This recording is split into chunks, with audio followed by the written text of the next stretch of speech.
Ugh.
Do, do, do.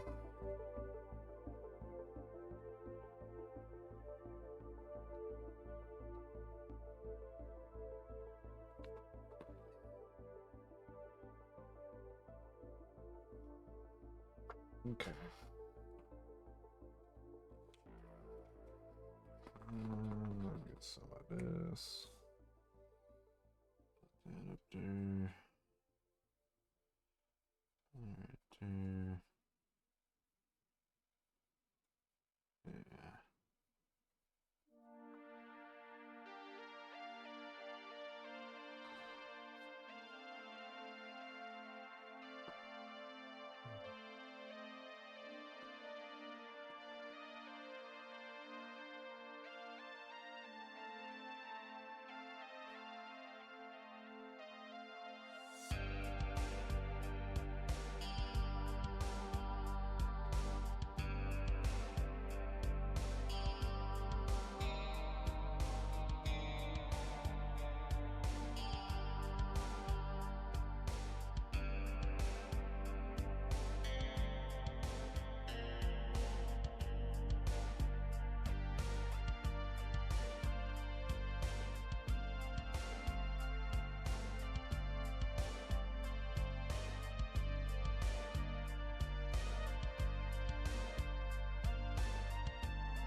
Dum dum dum dum dum bum bum bum bum bum bum.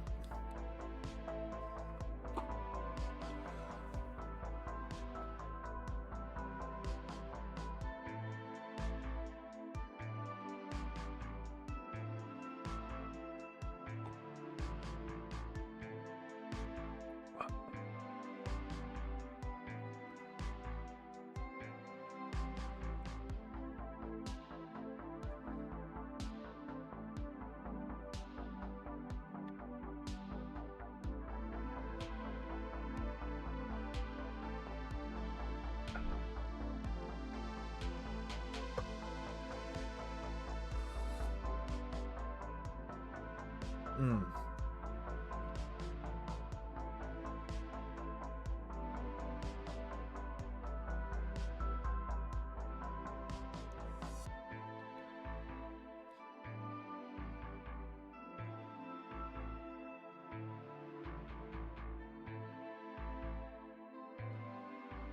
Mm-mm-mm.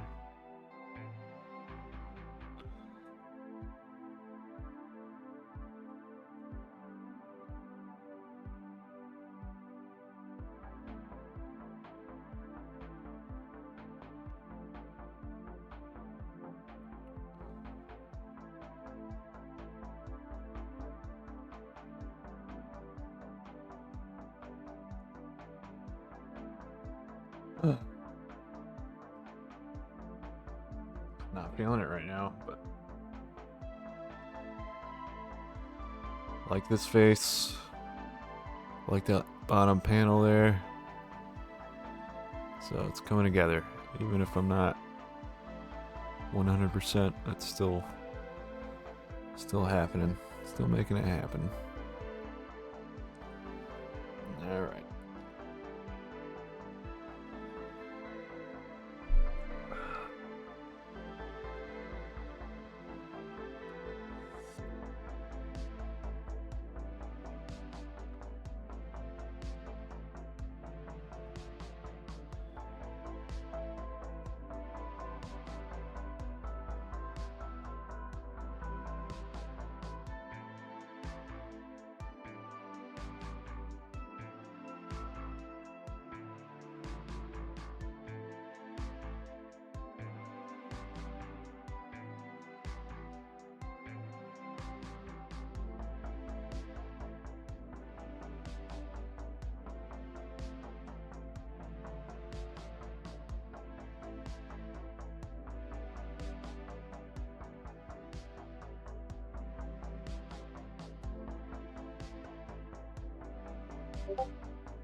Almost done.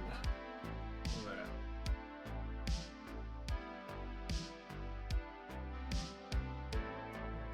Getting there.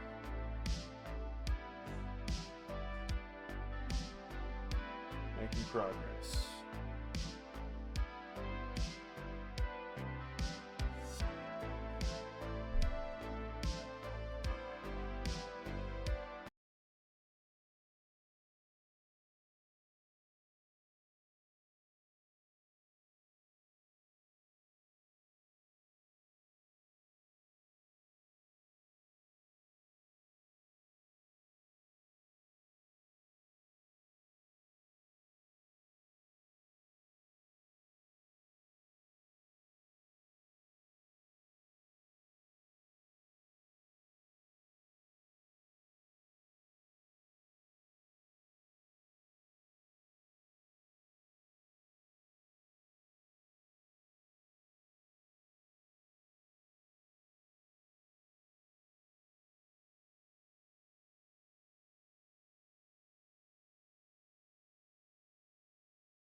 Do, do, do.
Cool.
Ben, how long have you been back?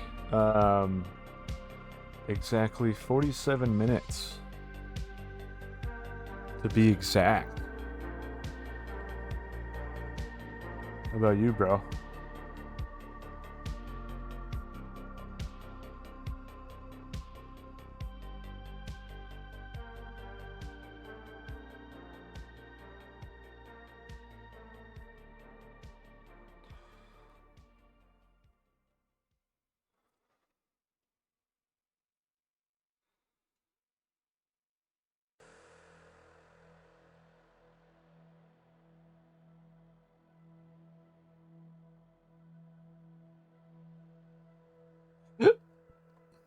Over an hour waiting on you. Okay. Are you in the chat? You want to get in the chat? What are you doing? You John?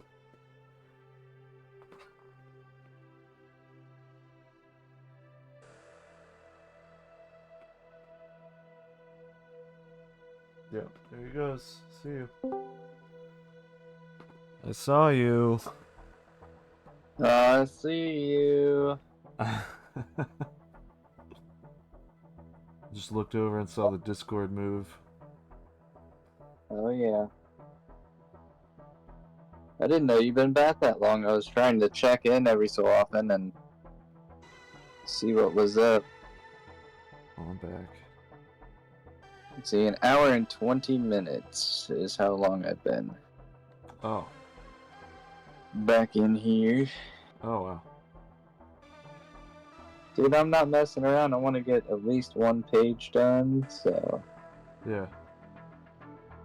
I gotcha. I got you, bro. Bro. What was for dinner, bro? Hardee's. Oh, hell yeah. I haven't had Hardee's in forever. Yeah, we have a Hardee's pretty close by, so just go there every so often. I got a question since you're a North Carolina guy. Yeah. Are you a fan of Cookout? I think we've had this discussion, Oh, yeah. but I can't. Oh, yeah. Okay. Why? Well, so I've only been to the Cookout once, Uh-huh. and I didn't get a burger. I got a walking taco because that's like one of the few things that like you can get your hands on in Indiana, and it's typically only in like fair time can you get your hand on a walking taco, which is real weird. Interesting. We've got a ton of Mexican restaurants in Indiana. But yeah, the walking taco is what I had the last time, along with a coffee milkshake, which was really darn good. Coffee milkshake? Is that what you said? Yes. Ah. Yes. Yeah, dude, Cookout's pretty good, man. I mean, it's not the best food in the world, but it's good fast food, you know? Right. Yeah. So, dude, in college... Dude, I'm always up for, like, a garbage place. If there's a place that it's, like, terrible for you, but it tastes really good, like, I'm all... Yeah, I used to go there a lot in college, dude. All the time. All the time. It's like only place open at like 2 in the morning, you know? So either that or Waffle House. So it's just like spending a whole bunch of hours in the studio and then we go to Cookout. Heck yeah.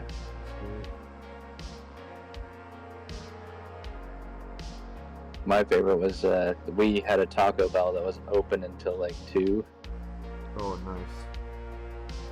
So it's like, I'm just gonna go get cheap, terrible tacos. Let's go get them. Let's do it. Let's do it. Oh boy.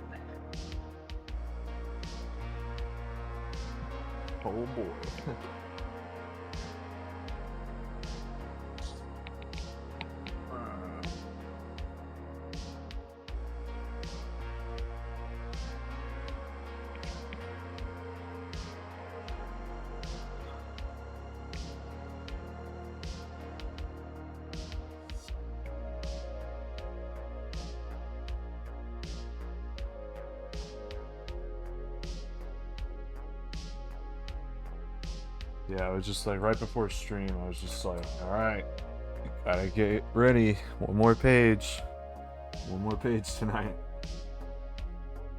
How many pages did you get done already? I got one earlier, and now I'm almost done with this one. Dang.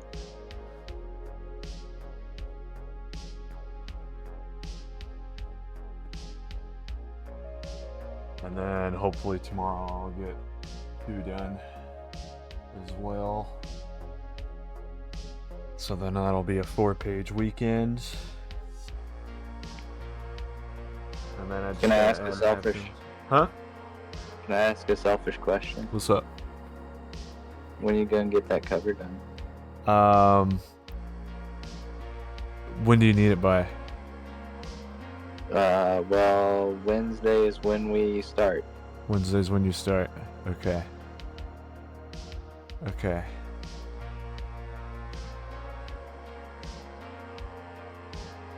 Okay.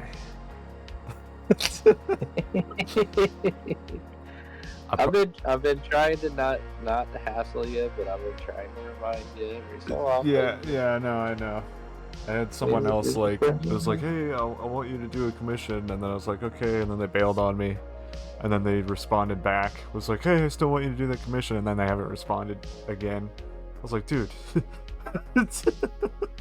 Yeah, if you want a commission, you need to say like, this is what we're doing. Yeah. So. Well, you will get paid for this one, whether or not it gets funded. So. Okay. I know I definitely won't get it colored by Wednesday, but I can start it on Monday, I feel like. Okay. Do I need to remind you on Monday? No. I don't want to. I'm not going to be the one that's like, Manny, but you let me know how I can help you, but not be a total tool bag. Okay.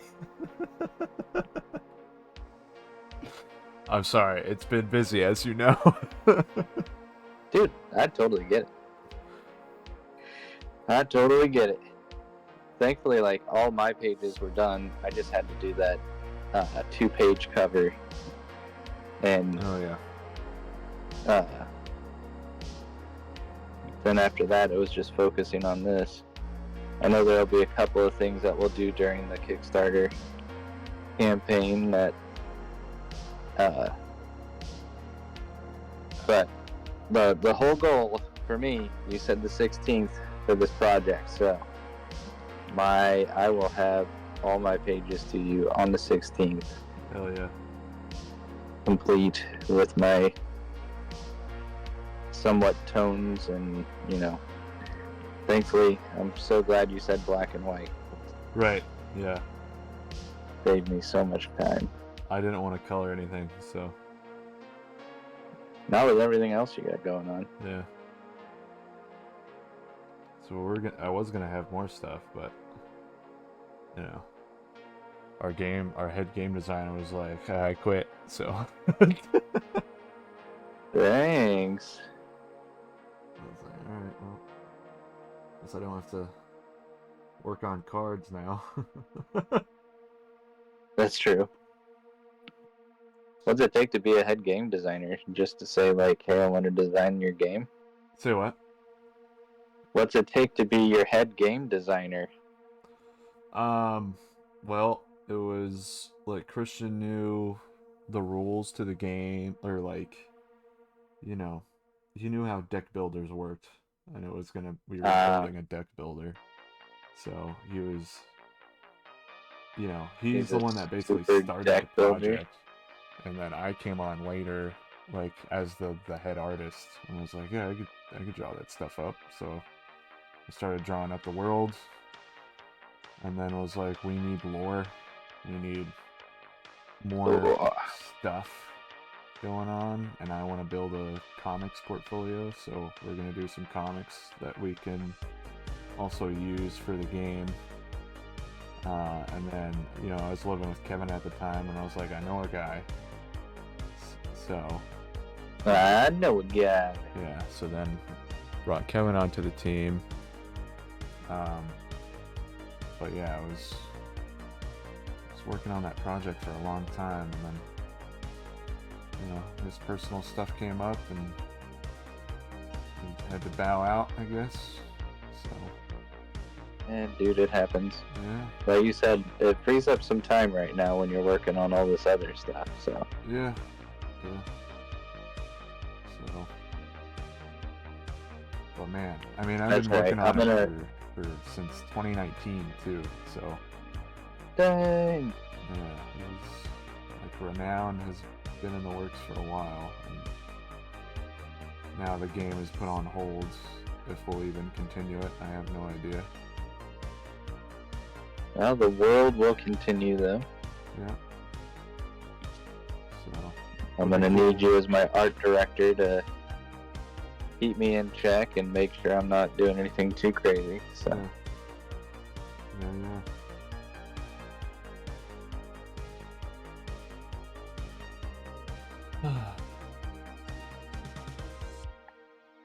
Oh yeah.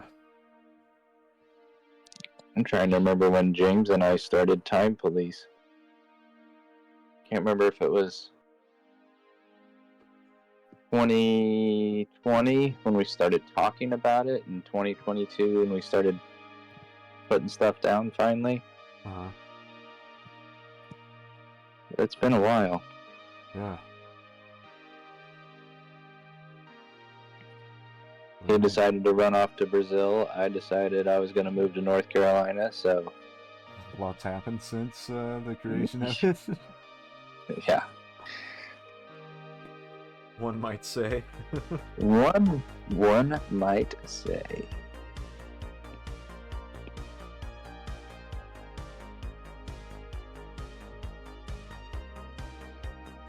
Randomly, you guys, then you guys keep me busy, which is good.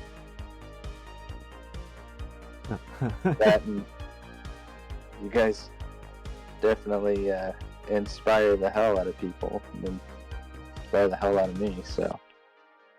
Well, thanks for that. Yeah. Dude, it helps when you have others that are like, I'm doing cool stuff. And then you go, I want to do cool stuff. And then it's even better when, you know, something like this pops up where you're like, hey, I want to do this. So kind of who's with me? And, you know, then you lead even cooler stuff. So. Yeah. Just making cool stuff, dude. Making cool stuff.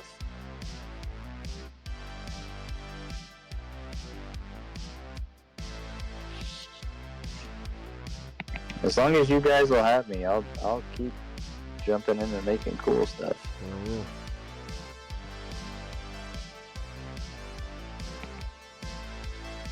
I was telling James, because he was like, if you wanted to write anything, what would you write after this? Or what would you want to draw? Or what? And I was thinking about it, and I'm like, I've always wanted to do something like in the world of the Ninja Turtles, just because, you know, being a huge nerd. Yeah. From back in the day. I was like, yeah, just if you can come up with something. I don't think he has. So I think I'm gonna have to write something, and thankfully the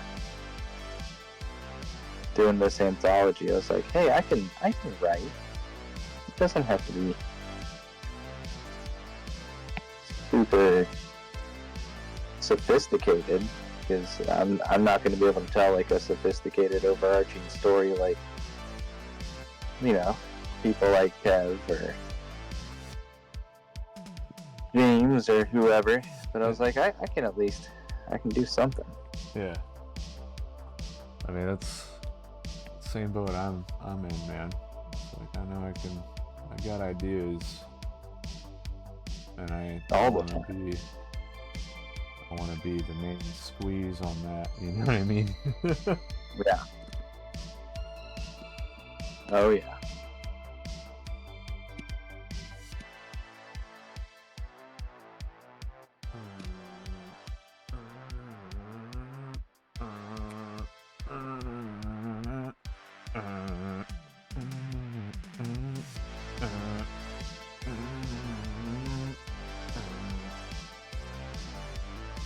Are you malfunctioning?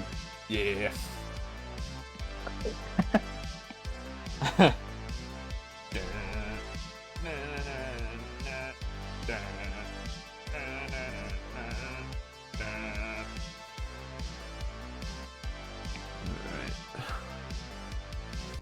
2 more panels. 2 more panels. Oh, I've got 3. One's got a horse. Those are my top. Or my top panel had 3 horses. I'm like, I'm gonna get all my horses out the way. I'm gonna get them all out the way. That's all. That's my whole herd, baby. That's right. And I'm gonna draw a donkey. I'll show everybody my ass on the next page.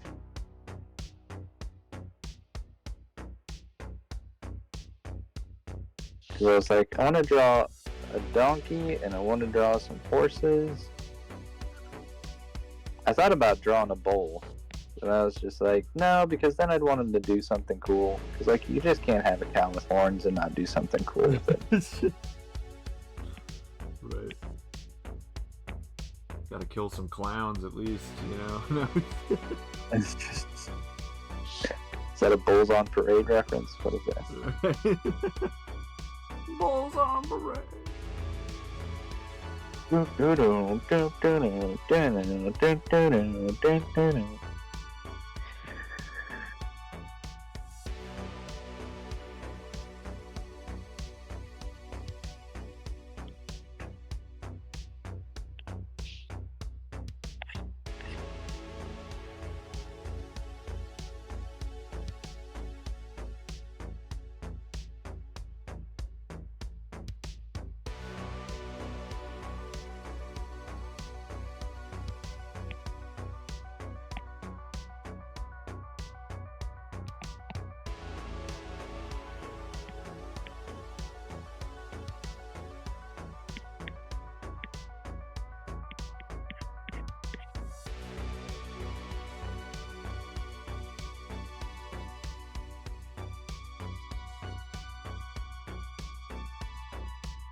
So I've got this scene by a pond where they're got some characters just fishing in their off time.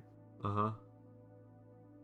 For the life of me, I can't think of like what to put around the pond to not make it look like it's just boring ass pond. They've got cattails and stuff, but the rest of it is kind of boring.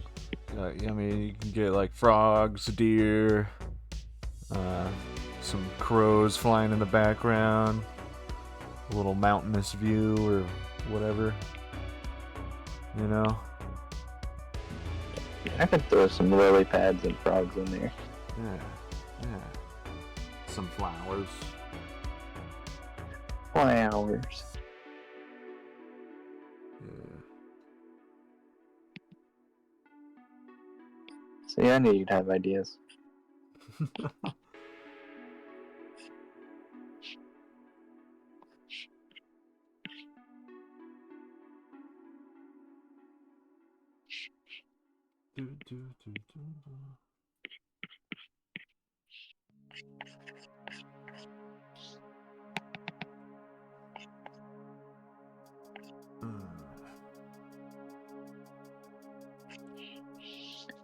I know after some of the work that I've done on these other pages, I'm like, alright, I gotta go back to this page and fix this. Right. Going like editing mode. Mm-hmm. I haven't looked at that 2-page spread yet, but I have a feeling there may be something I'm gonna adjust. We'll just see how feasible it is. Oh yeah. I would like do that once you got most of the pages done, you know. See how much time you got and then go back and do whatever. No, I'm just gonna stop everything and be like, well, you know, Manny, I'm sorry. Thought I'd meet the deadline, but I spent 30 hours on this one page and I still can't get the damn thing right, so... Alright.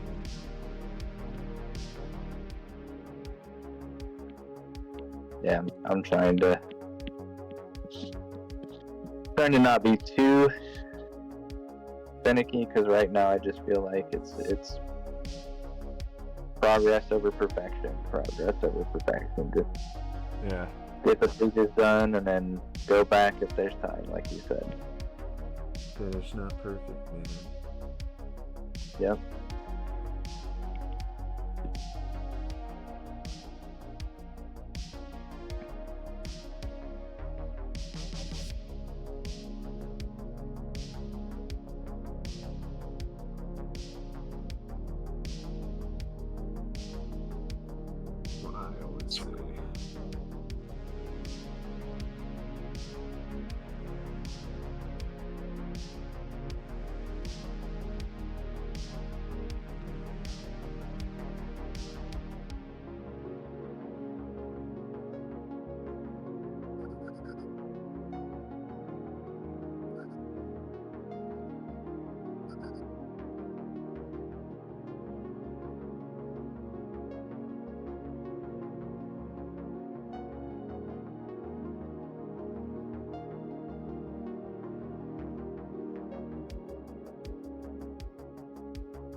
I was looking for a reference earlier. Yeah.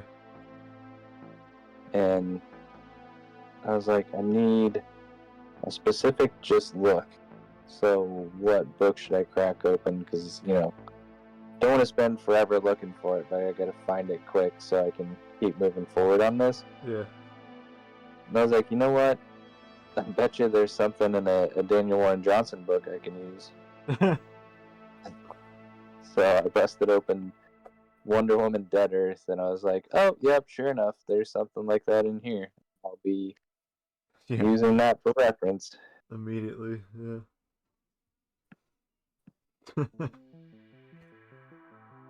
Go figure. Then, of course, I immediately thought, I know we've got to talk about this book sometime. This book is amazing. I just talk about Daniel Warren Johnson on Twitch and everywhere else that I just, you know, like, I need to comment. Yeah. Like, we need a reason to. I mean, every day is a reason to. Right. He's my hero, so. Dude, totally.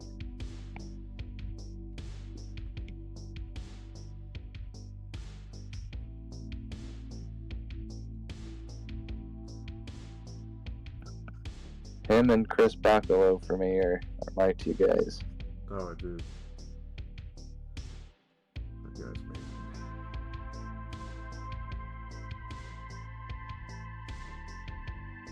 That was the one I remember, like, his Uncanny X-Men run and all the Generation X stuff. Uh-huh. I just sit there with books open, drawing those. Like all day, kind of deal? All day, yep. I mean, I didn't get any better, but, you know, I tried to draw them all.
Oh, yeah, I love, have you heard of Karl Kapinski?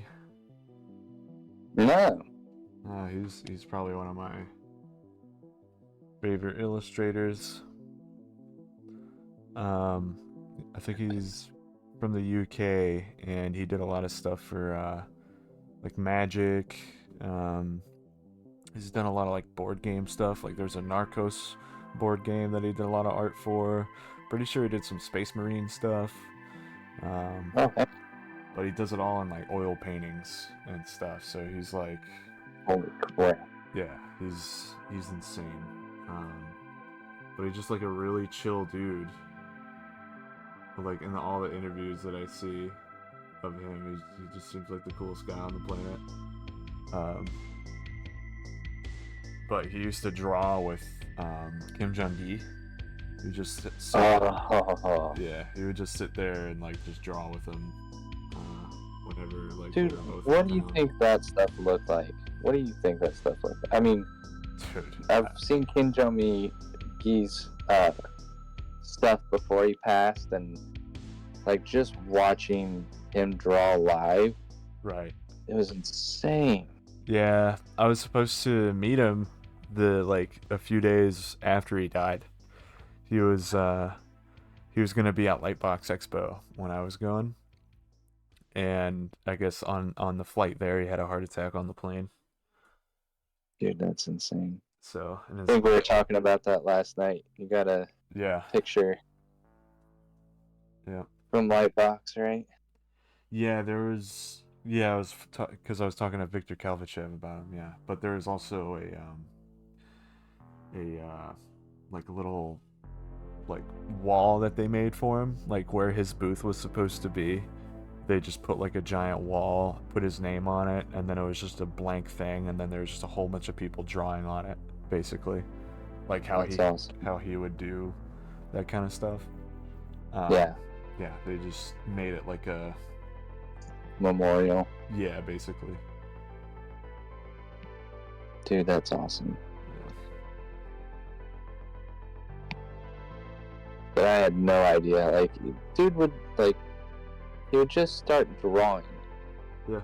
And he would start at the weirdest places. Like, I'm gonna start at the foot. Like, why?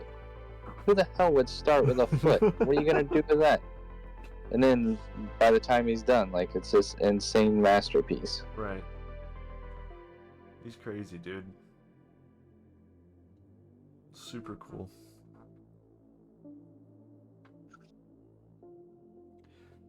That guy was real. He existed. He existed. One of the masters, man. One of the greats. R.I.P. We were just talking about that last night, right? Yeah. Dude, how many of our masters, like masters of our time, have we lost recently? Dude, like just recently the Dragon Ball Z dude. Yeah, Akira Toriyama. Yep. R.I.P. dude. Everybody loved that guy.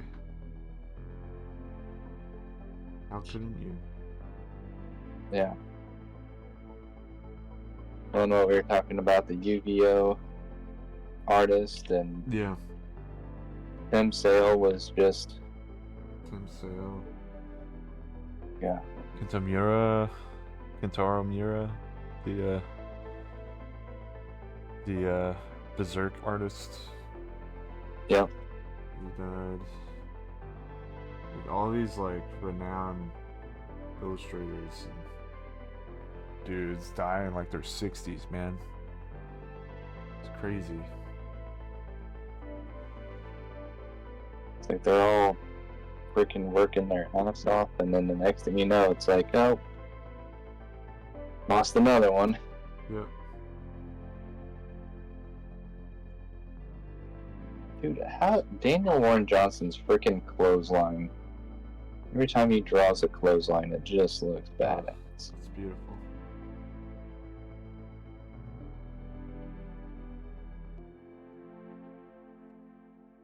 That suplexes. Yeah, his German. He loves a German suplex. Yeah. Loves a regular suplex.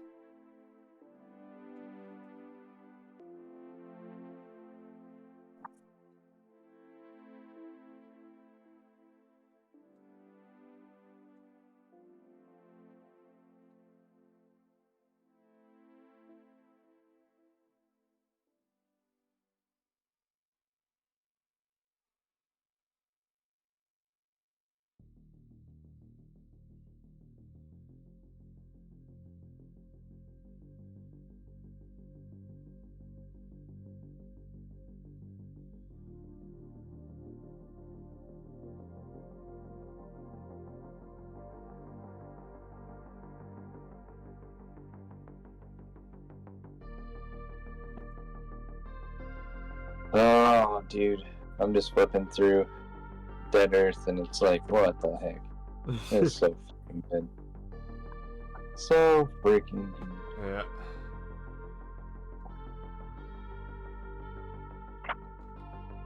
be like that. Yeah, it do be like that.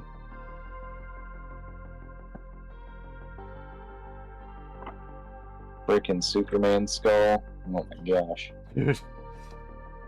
And the spinal column in the skull. Just all of it. That was like the coolest weapon ever. Still don't know why McFarlane hasn't made a toy out of it. Right. It's like, come on, Todd. There's one we want. Do that. There's one we want. Oh yeah.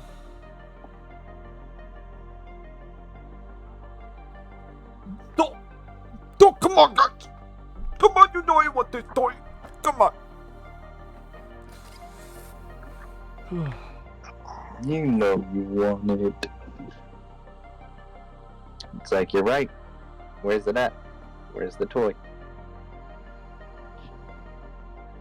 I was just using a Ken from Street Fighter figure as reference earlier today. It's like, I'm not gonna be shy. I will buy the crap out of a Diana from Dead Earth. I'll buy 2 or 3.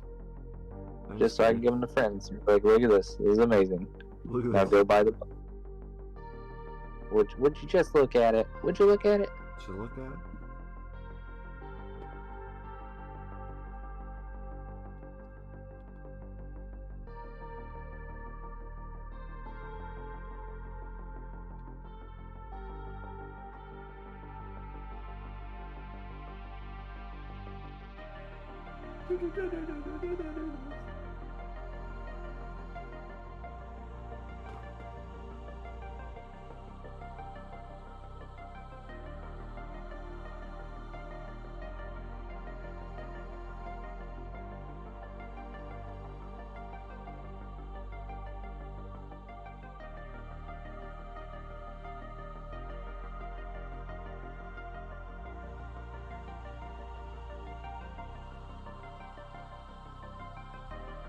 I need to go visit Sam and have Sam give me like a crash course on how to 3D model. Dude, seriously, right? And then buy a 3D printer and have someone teach me how to use it correctly. And then just print my own action figures. That'd be amazing.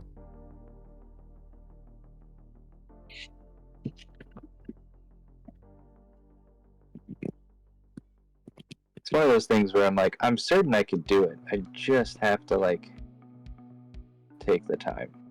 Oh yeah. I did a little bit of it in college. I didn't stick with it though, but learned a little bit how to do it. It's cool. For sure. For sure.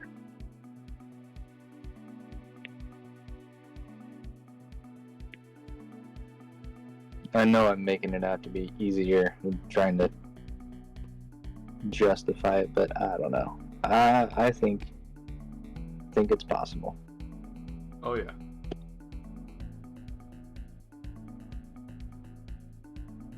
It's mainly just like learning the the shortcut keys and stuff. You know? Just like in Photoshop. Yeah. Once you learn all that, then you're ready. You're ready spaghetti. Oh yeah.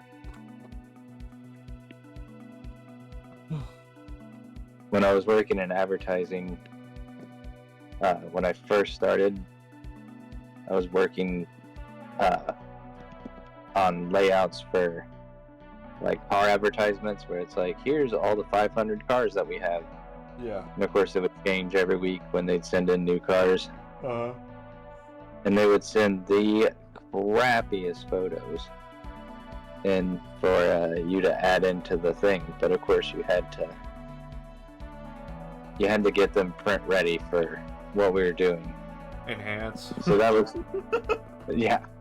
It was like adjust DPI, adjust color balance, all this stuff. And I remember that being one of the first things that I was like, I'm gonna use this to set up an action in Photoshop. And just let Photoshop do the work. Right. Oh, like you set up like a shortcut kind of thing? There used to be like an actions palette. Yeah. I assume it's still there, yeah, right? Yeah. So you just kind of walk it through. You bring in one photo, adjust all the stuff the way you want it, set it up. And then the next thing you do is you create your folder where all your photos are for the rest. And you just like run a batch file with the action. And it does all the others exactly the way you did the first one. That's amazing. Saved a heck of a lot of time. Oh, I bet.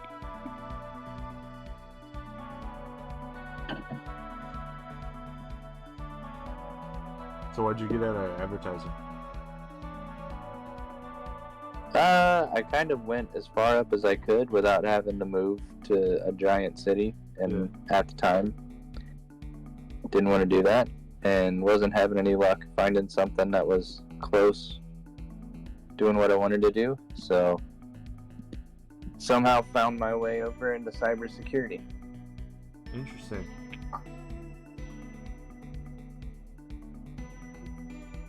Did you like study code and stuff, or? Nope, I am not technical. Okay. So the executive director that brought me in needed someone that could tell visual stories, could, write communications for various levels, whether it was workforce or whether it was executive level or anything like that. Right. And so he came across my resume, and I sent two in.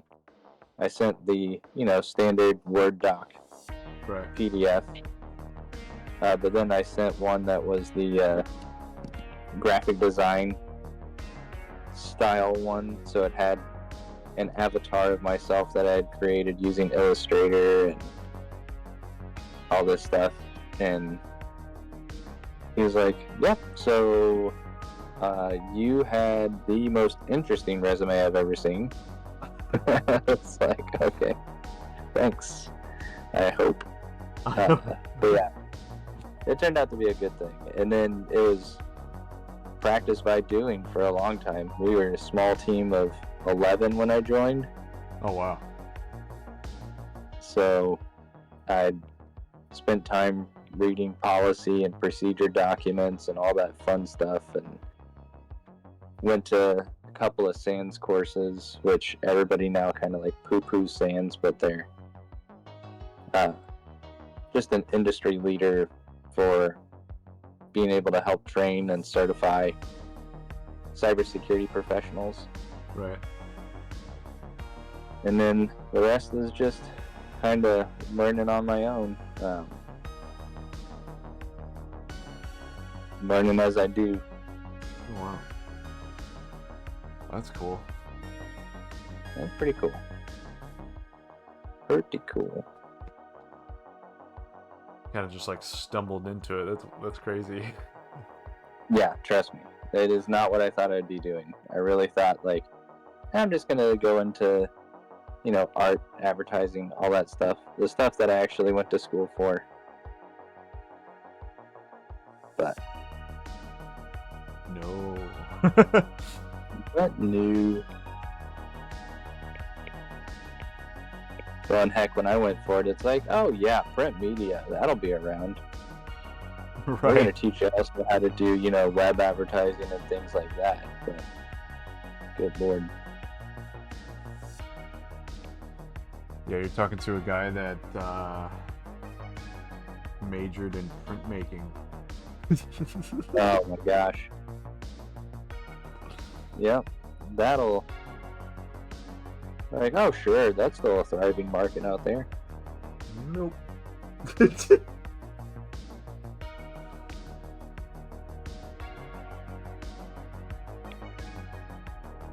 Crazy. It is crazy.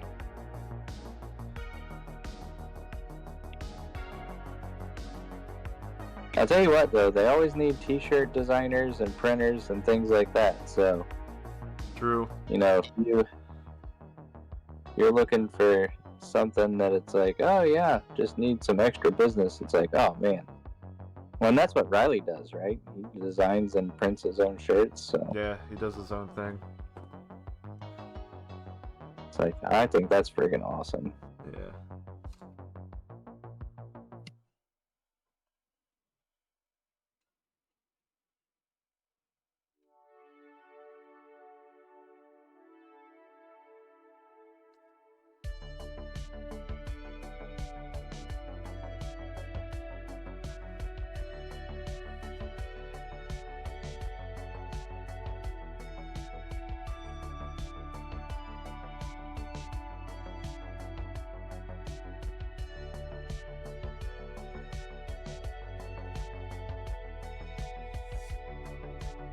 I've got another buddy of mine that he ended up, instead of like sticking in advertising, he jumped over to like learning development. So creating courses through like visual design. Yeah. And he's been doing that for several years now. Keeps him busy, that's for sure.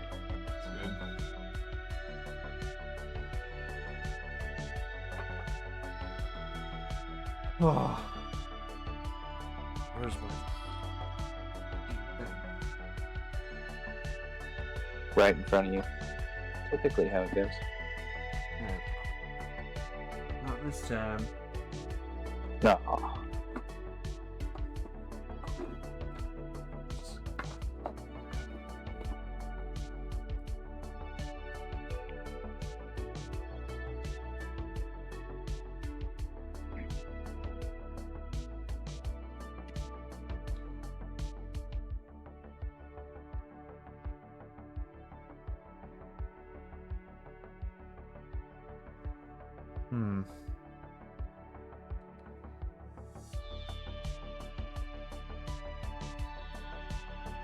Did you get stuck on something?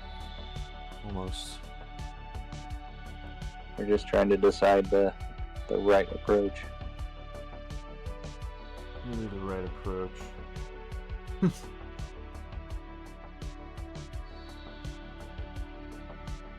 And just do what I do. Try the thing the way you thought it was going to work. Find out that it didn't work. And then be like, oh yeah, now I see what I did wrong. That's pretty much what I'm doing right now, yeah.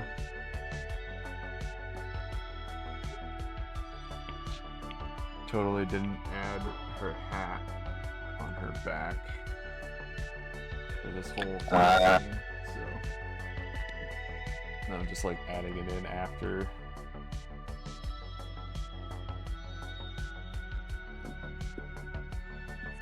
Trying to make it look decent.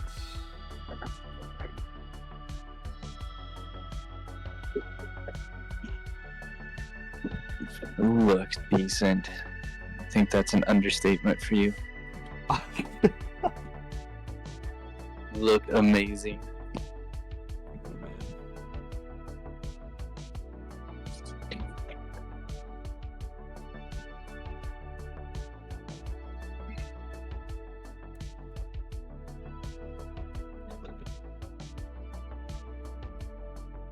Our side. This our side? Yeah.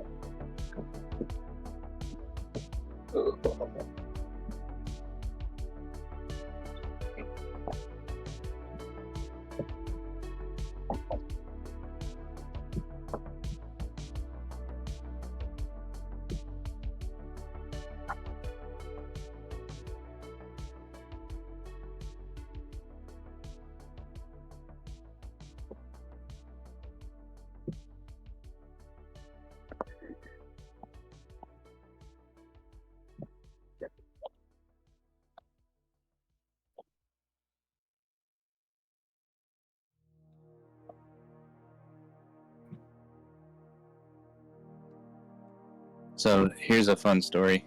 So. my wife and I, she's been wanting a new mattress, and I finally, after waking up with back pain a couple of days in a row, was like, yeah, probably should get a new mattress. She, being wonderful like she is, did all the hard work, research, and everything, trying to find like the right mattress that we need. Right. And gets it ordered while we were traveling earlier this week. We got back on Thursday, and the mattress is here. And it's like, okay, cool. My wife is a woodworker and had built our bed frame. What? And she was like, there are a couple of things that I want to fix before we put the new mattress on. Yeah. So this morning we were fixing that, and then we brought the mattress all the way upstairs, which freaking thing was heavy. Thankfully it was in a box, so we just had to kind of flip it upstairs. Right. Well, we get it up here, and we get it out of the box, and we start to open it. And as it opens, we realize it's bigger than the bed frame. No. No. No. No. So we took it off the bed and threw it on the floor and let it finish kind of expanding. And she did the measurements and found out that while she ordered a queen size bed and the box said it was a queen size mattress, the mattress that was inside the box is a California King. Oh. So even better, right? Sure. But it's huge. If we go and buy a completely new bed frame and expand, our bedroom to fit and or move everything out of the way. So there are quite a few things that yeah, you're right. It's probably not the best happen. thing to happen. Right. So we were like, no, I think we got to go through the whole process of making the return. Oh, jeez. So you gotta stuff it back in a box or something, or what? I'm not. No, I'm not That's doing not- that shit. It up just like this. my wife, I don't know if you heard her. She's like, I'm not. They're gonna pick it up exactly like it is. Y'all done goofed. That's right.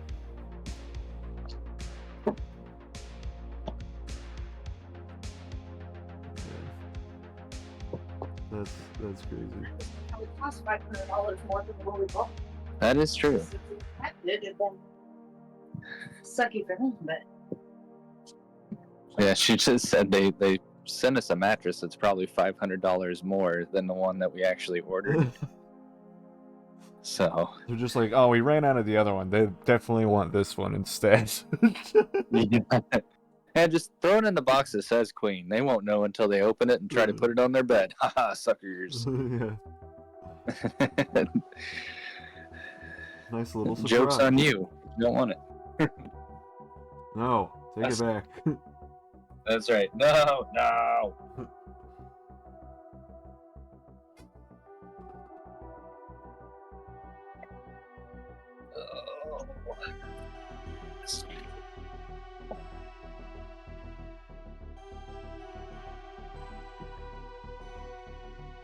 That ain't gonna work. Okay, that's right.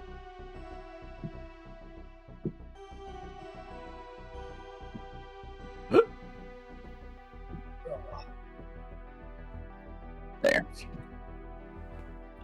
Bed is made.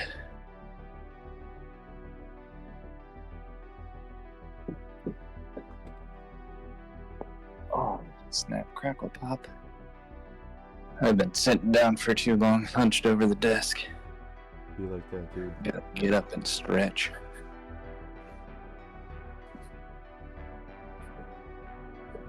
Yes, sirree, Bob. No sirree. Not gonna happen. Oh, I need a refill on my drink. what you drinking? I'm taking a page out of your book. Oh, yeah? I'm going 4 Roses. Hell yeah. Hell yeah. Although, I am drinking small batch. I got that bourbon. Boy. Boy. Boy.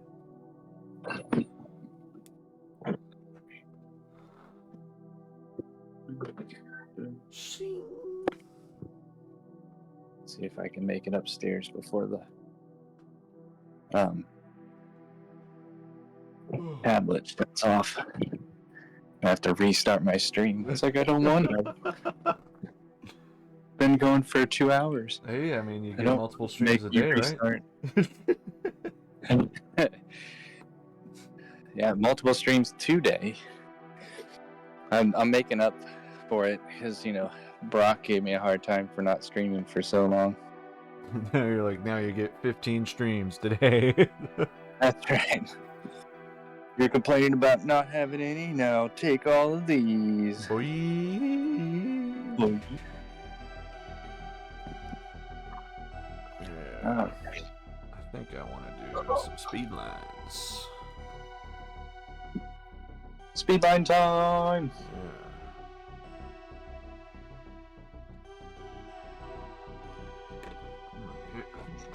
Very small micron. Little baby micron.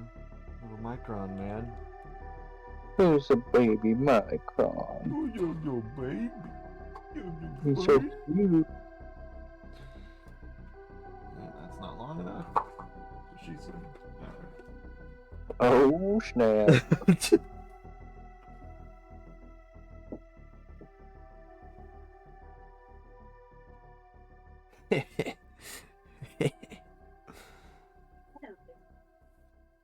Oh, I don't know. Come on, Luna. Move your butt. Move your booty. There you go. I think I did that. I pulled the dog bed closer to my chair earlier because I was the only one upstairs for a while. And when the dog comes upstairs, she typically just lays there and stares at me. And so I was like, you know what? I'll bring your bed closer so I can pet you while you stare at me, so it's not so weird. Love? And then I forgot to move it back. Love.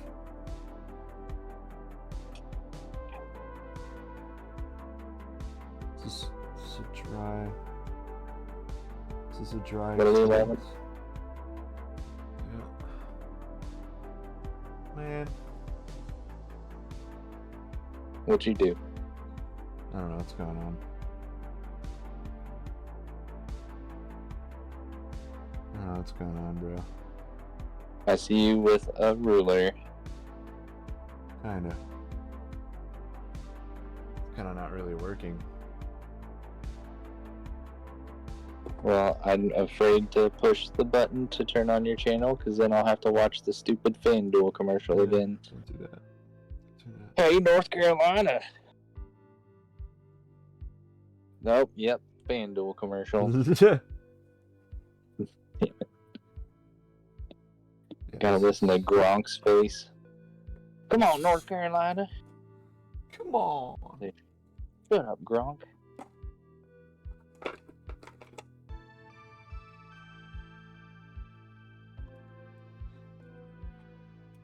North Carolina, early sign up, $300 in bonus bets. And bonus bets. Give us a reason to take all your money. What do you mean? You have a ruler? What do you mean, kinda? I mean, it's not really working out right now. Oh, no, you got a straight edge. Straight edge. Eh. As soon as Lisa got in the bed, the dog just jumped right in there. She got a bad habit.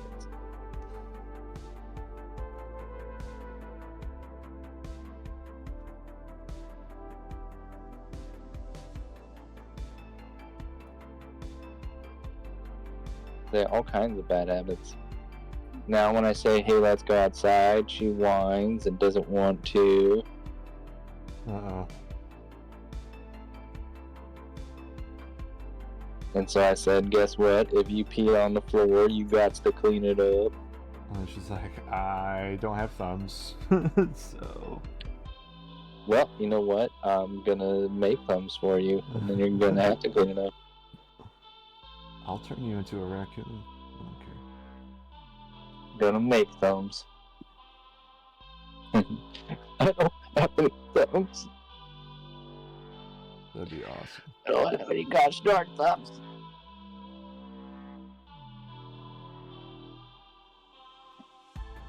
That was PG. For everybody.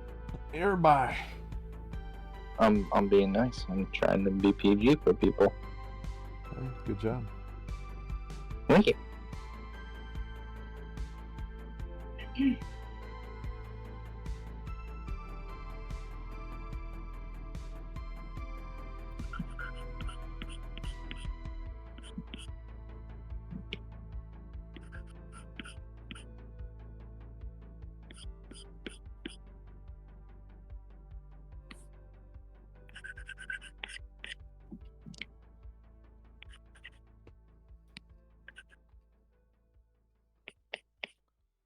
We're doing speed lines on this motherfucker.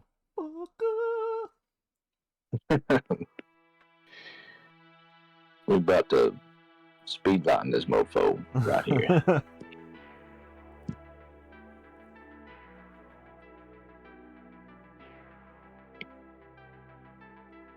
gonna speed on these lines, you know what I'm saying? Oh, that's a mess. Ain't nobody want to clean up. That's right. Ain't nobody gonna clean up. Check out these thumbs. You know what I'm saying? Some cool thumbs. So many thumbs.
Choo-choo.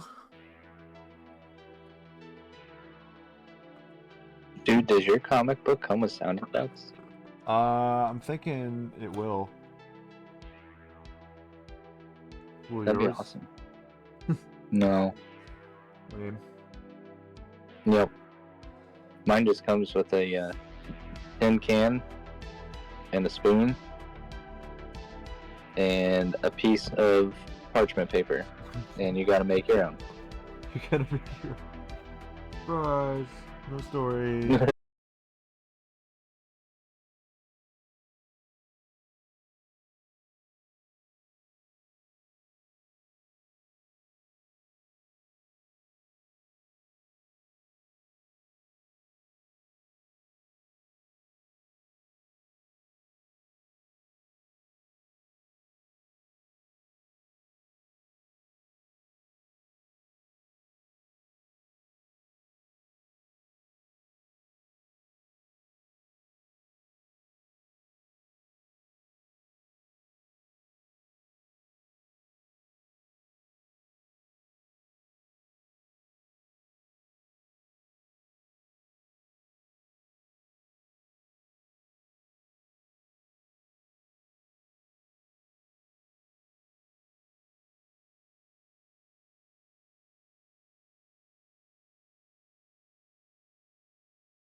I wanted to prove I wasn't afraid to draw feet. So in one of the panels, I made one of the characters shoeless just so I could draw a foot and be like, look at that. I drew a foot. I can draw feet. Literally. Like, literally. This is for the foot lovers out there. Anybody got a foot fetish? Buy a book. My character in D&D has a foot fetish. Oh my god. No one knows that yet.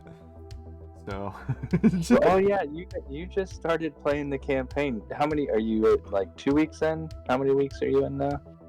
We do it once a month, so we're not too far into it, but you know, we'll get there. I'm gonna ease everyone in. Somebody's gonna find out, and they do. It's gonna be so funny. You should make it a really weird foot fetish too. Not like, ooh, it's a pretty, female barbarian. I like her feet. No, yeah. Like, gotta be some weird gnome foot fetish or something. The hairier, the better. I like my hands to get tickled as I massage them. Say what? I about lost my bourbon. That was good. I like my hands to be tickled.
Oh yeah, I need to make sure. Add frog.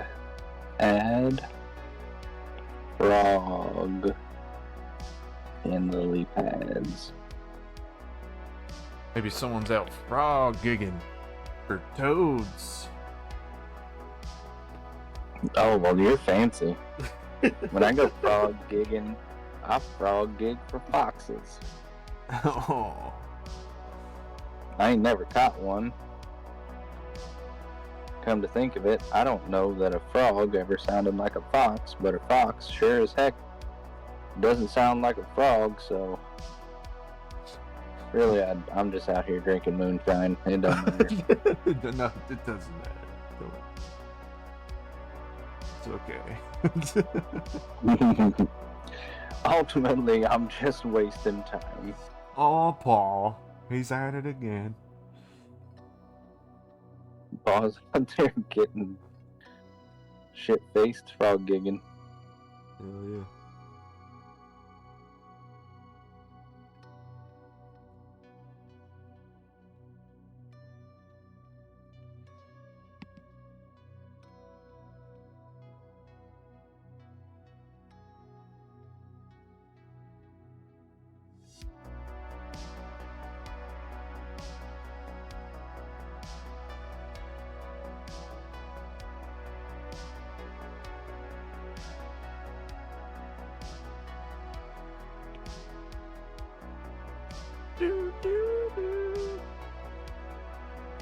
I am almost down to my last panel. I'm so close.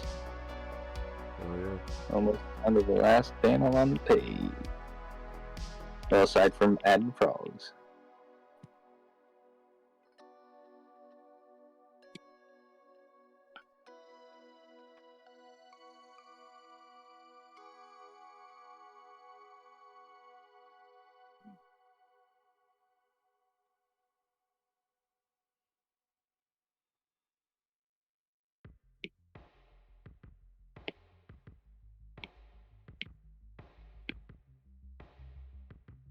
Alright, I want to know who I have to shoot to get this song out of my head. What song? And I can't tell you why. No, I can't tell you why. Yeah, I know what song you're talking about. Who sings that? I like the Eagles. The Eagles. I like the Eagles, but dude, their slow stuff kills me sometimes. Like, it's a total earworm, and they tend to be the worst songs in the world. I got a kid at work that loves the Eagles. Again, don't get me wrong, I like the Eagles. I like them. Yeah. I was raised on them. I had no choice. Right. But they have some of the slowest songs that just make you want to drive off a cliff.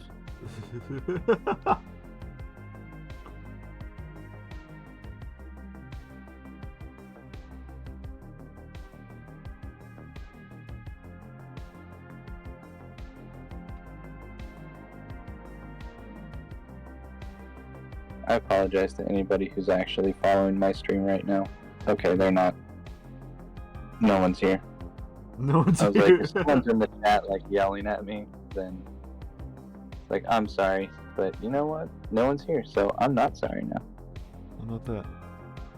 I got a few peoples in the chat right now. Hello. Well, not in the chat. It's watching the stream. Watching the stream. But no one's saying anything. They're watching. They ain't Hey. saying nothing. hopefully they're drawn. You know. I hope so. Better be. Or just having a good Prerequisite time. for watching Manny stream. Say what? What'd No, you they say? got to draw. The prerequisite. They got to draw. They can't just watch your stream. Like, that's passive. We need them to be active. Yeah.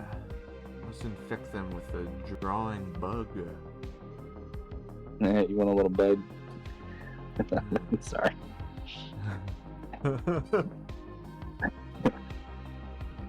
That's not right. That's.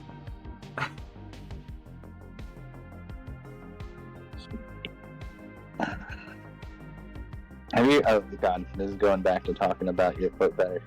Have you heard about the fetish of people that like go out there and try to interact with people to catch diseases, like to catch weird stuff?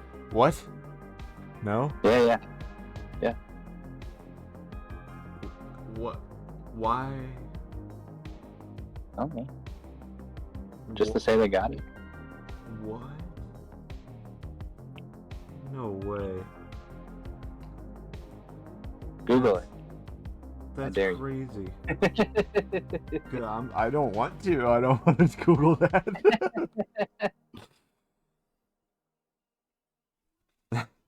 The CIA's like sees that search go up and they're like, got another one. Yeah, we gotta get rid of these bug hunters, these bug catchers, whatever they are. I don't know.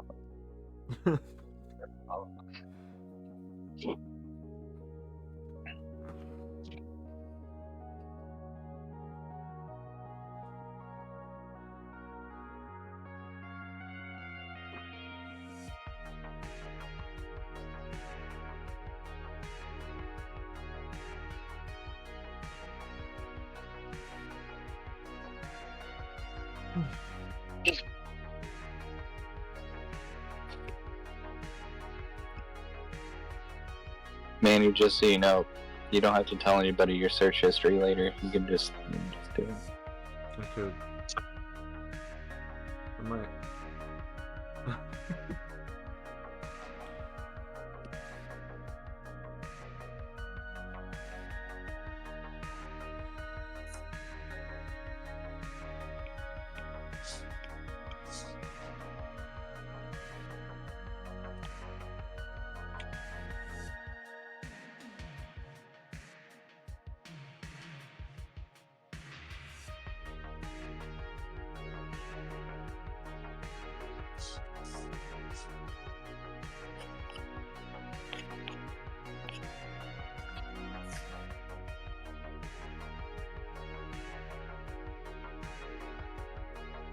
Alright, here it is. Last panel.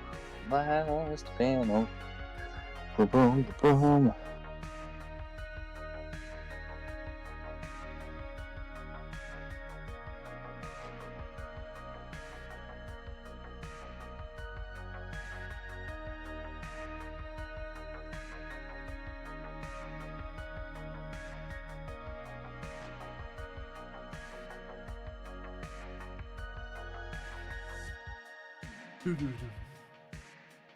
Boom, boom, boom, boom, boom, boom. Down, down, down, do do do do do do do do. Down, down, down. Boom, boom, boom, boom, boom, boom, boom, boom.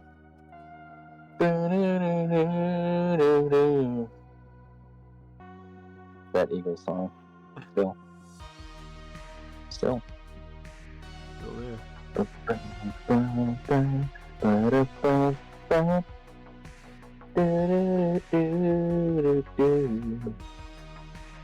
And I can't tell you why. I can't tell you why. No, I can't tell you why. Do do do do do do do. Bow bow bow.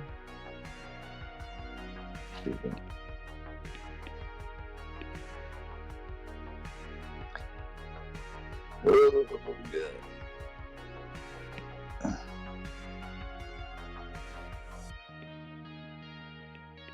You know, it's a fun song.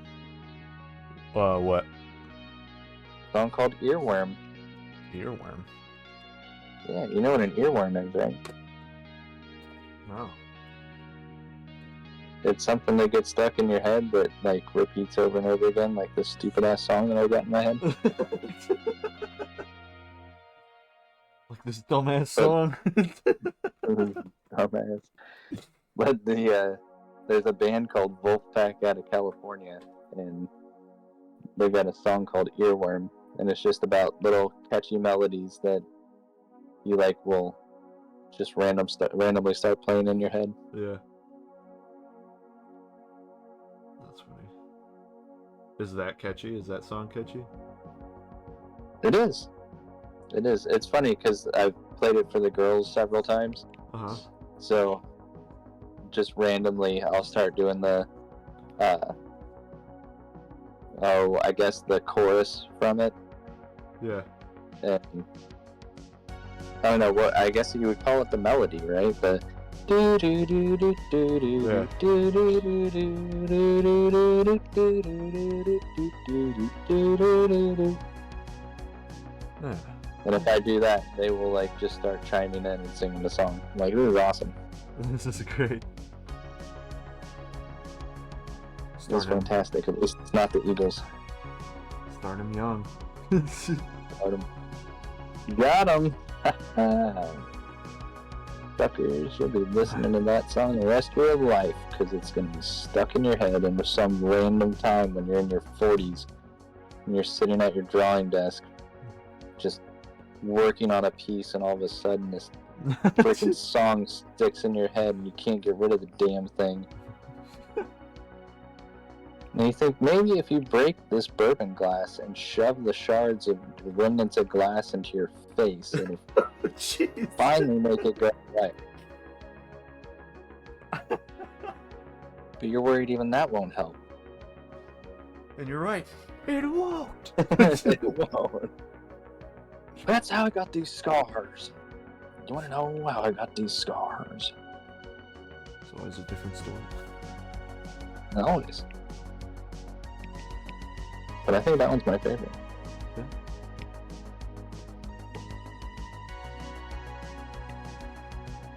Oh.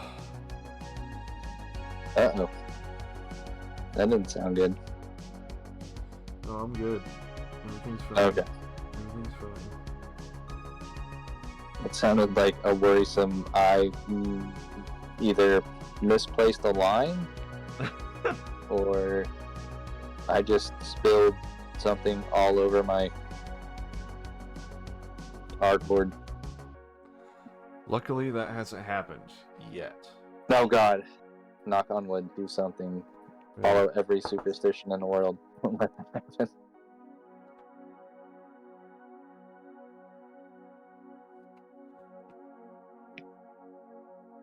Oh God. Sweet Mother in heaven.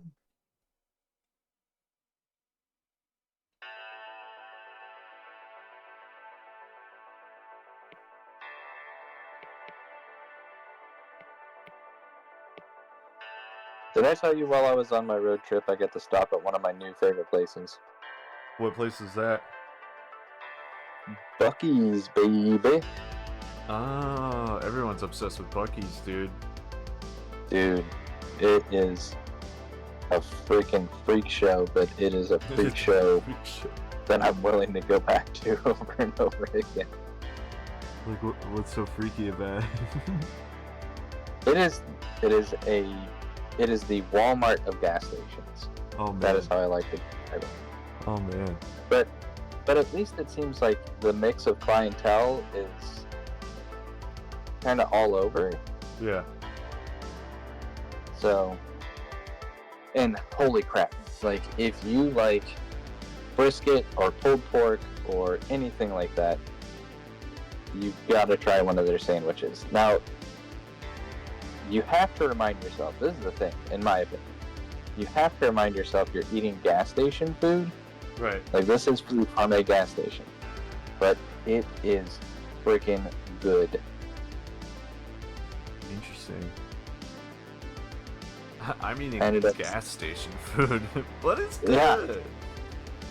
Yeah. They're like, do we need to call your parents? Are you feeling okay? You want to go lie down? Okay. Like, no, you don't understand. This is the best gas station food you'll ever have. I swear.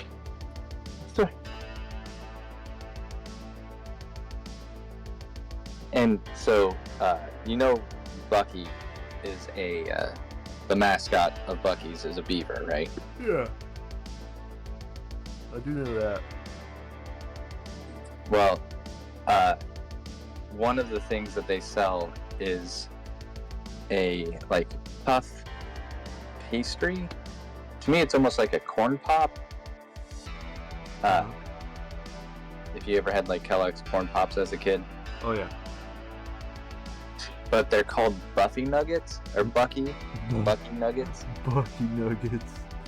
Bucky Nuggets, and it's like the caramel ones, or they've got like a cinnamon and sugar. Oh my gosh, so good. I did try their beef jerky. I was not impressed with that, but they got you like can a whole literally bunch of them, right? Oh yeah. Yeah, there's different kinds of like treats, and there's the wall of jerky, and they've got like, if you're looking for anything that's been converted over and sold under the label of a mascot, like Buc-ee's is your thing. Buc-ee's is so, like Buc-ee's banana pudding, Buc-ee's beef jerky, Buc-ee's what am I thinking? Like Buc-ee's pickles, Buc-ee's relish, Buc-ee's cookies, Buc-ee's, like everything. Absolutely friggin' everything.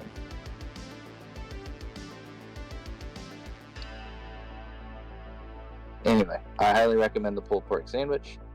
My wife had the beef brisket sandwich. It was freaking awesome. Like, the beef brisket was so tender. Oh yeah. It was redonk. It was redonk. So good. It's like, this should not be acceptable at a gas station. They should hold themselves to lower standards, but But no. but no.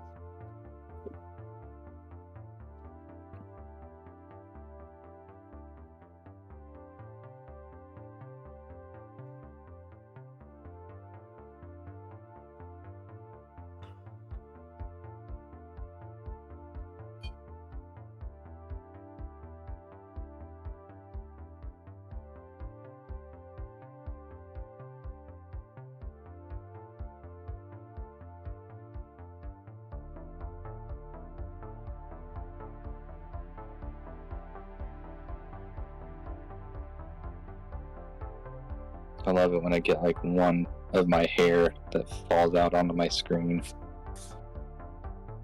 Just one. Just one.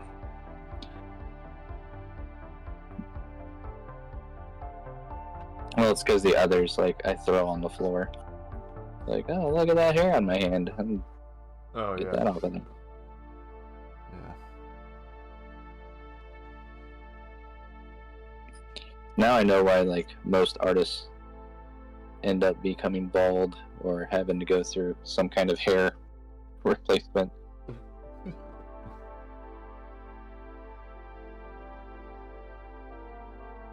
So just pull their hair out.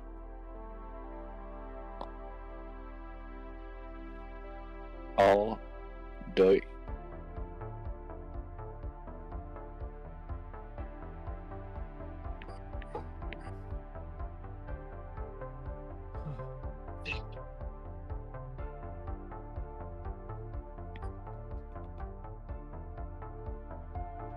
Cool.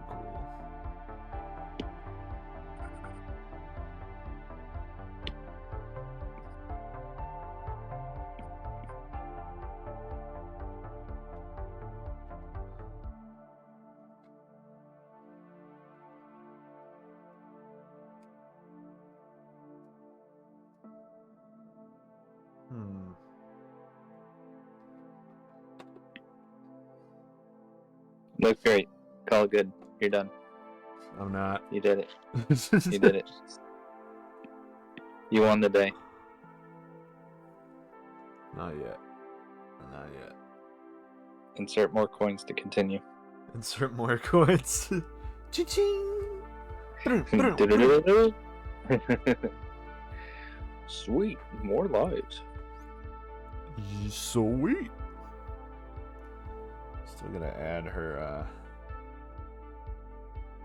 little sheath things. Thief things. Yeah, the little sword. Sheath.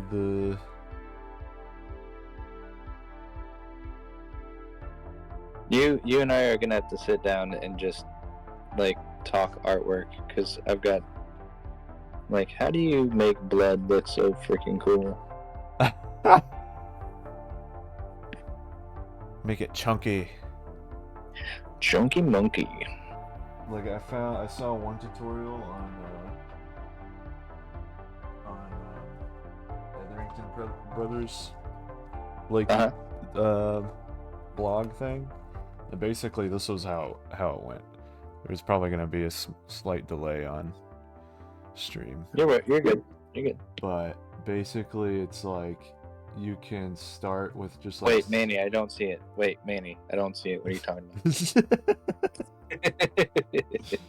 But basically, you just start with like circles. You know, you do like different sized circles everywhere, right? And this could be like your sketching phase, right? You do all these different circles everywhere. Okay. And then you like connect them like this, and you're like kind of going like that, and then you can, what makes it more stand out more is like the impact, or like where it's getting spread out from, you know? So it's like the force of the blood or liquid or whatever, if it's like super thick stuff like lava or like blood or whatever, then you kind of like splash it away. And so you can just like let's say the impact is like right here, so then it's like you get a lot of little guys closer to the impact, and then you get bigger ones outside of it. You got big ones close by too, but like then you can spread out the big ones the further away you go, and then you start connecting them a little bit, and then it's like you're kind of like pushing that a little bit, like the force is being pushed away almost. Does that make sense? There's a better way to explain that, but yeah, right now that's I think you did a fantastic job. So it's just like the force is going out like that. So with your tsunami of blood that you have there, I'm trying to figure out how to use that technique and kind of get that overlapping waves. So are you determining like this is going to be foreground and then the rest will be background, so that's what gets shaded? Yeah. Even if it's just like, this will make the arm pop out more if I have more black in the background as a shape. Yeah. So then I can just like cheat it a little bit, So, yeah. Kind of just determines with that, but you can like figure out the stuff in the foreground first, and then the background can be more designy. Gotcha. I gotcha. Happy K is back. Yo, what's up, dude? I was wondering an art style that I like, but I don't know what kind of art style it is or how to make it, but I can show you how it looks like. Well, you can look it up yourself like in Google. What's this art style you're thinking of, man?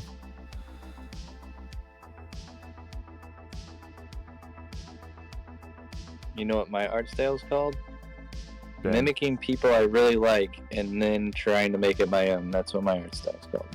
Yeah, I mean, I hear I've heard this a lot by the pros, is that art style isn't something that you're driving to, it's something that you see in the rear view mirror kind of thing. Yep. You don't really notice it when you're heading towards it. Like, you have a goal in mind, but you're definitely not going to be the next James Herron or Frank Frazetta or whatever. You're still going to be you, but you're going to have those little flavors, those art parents.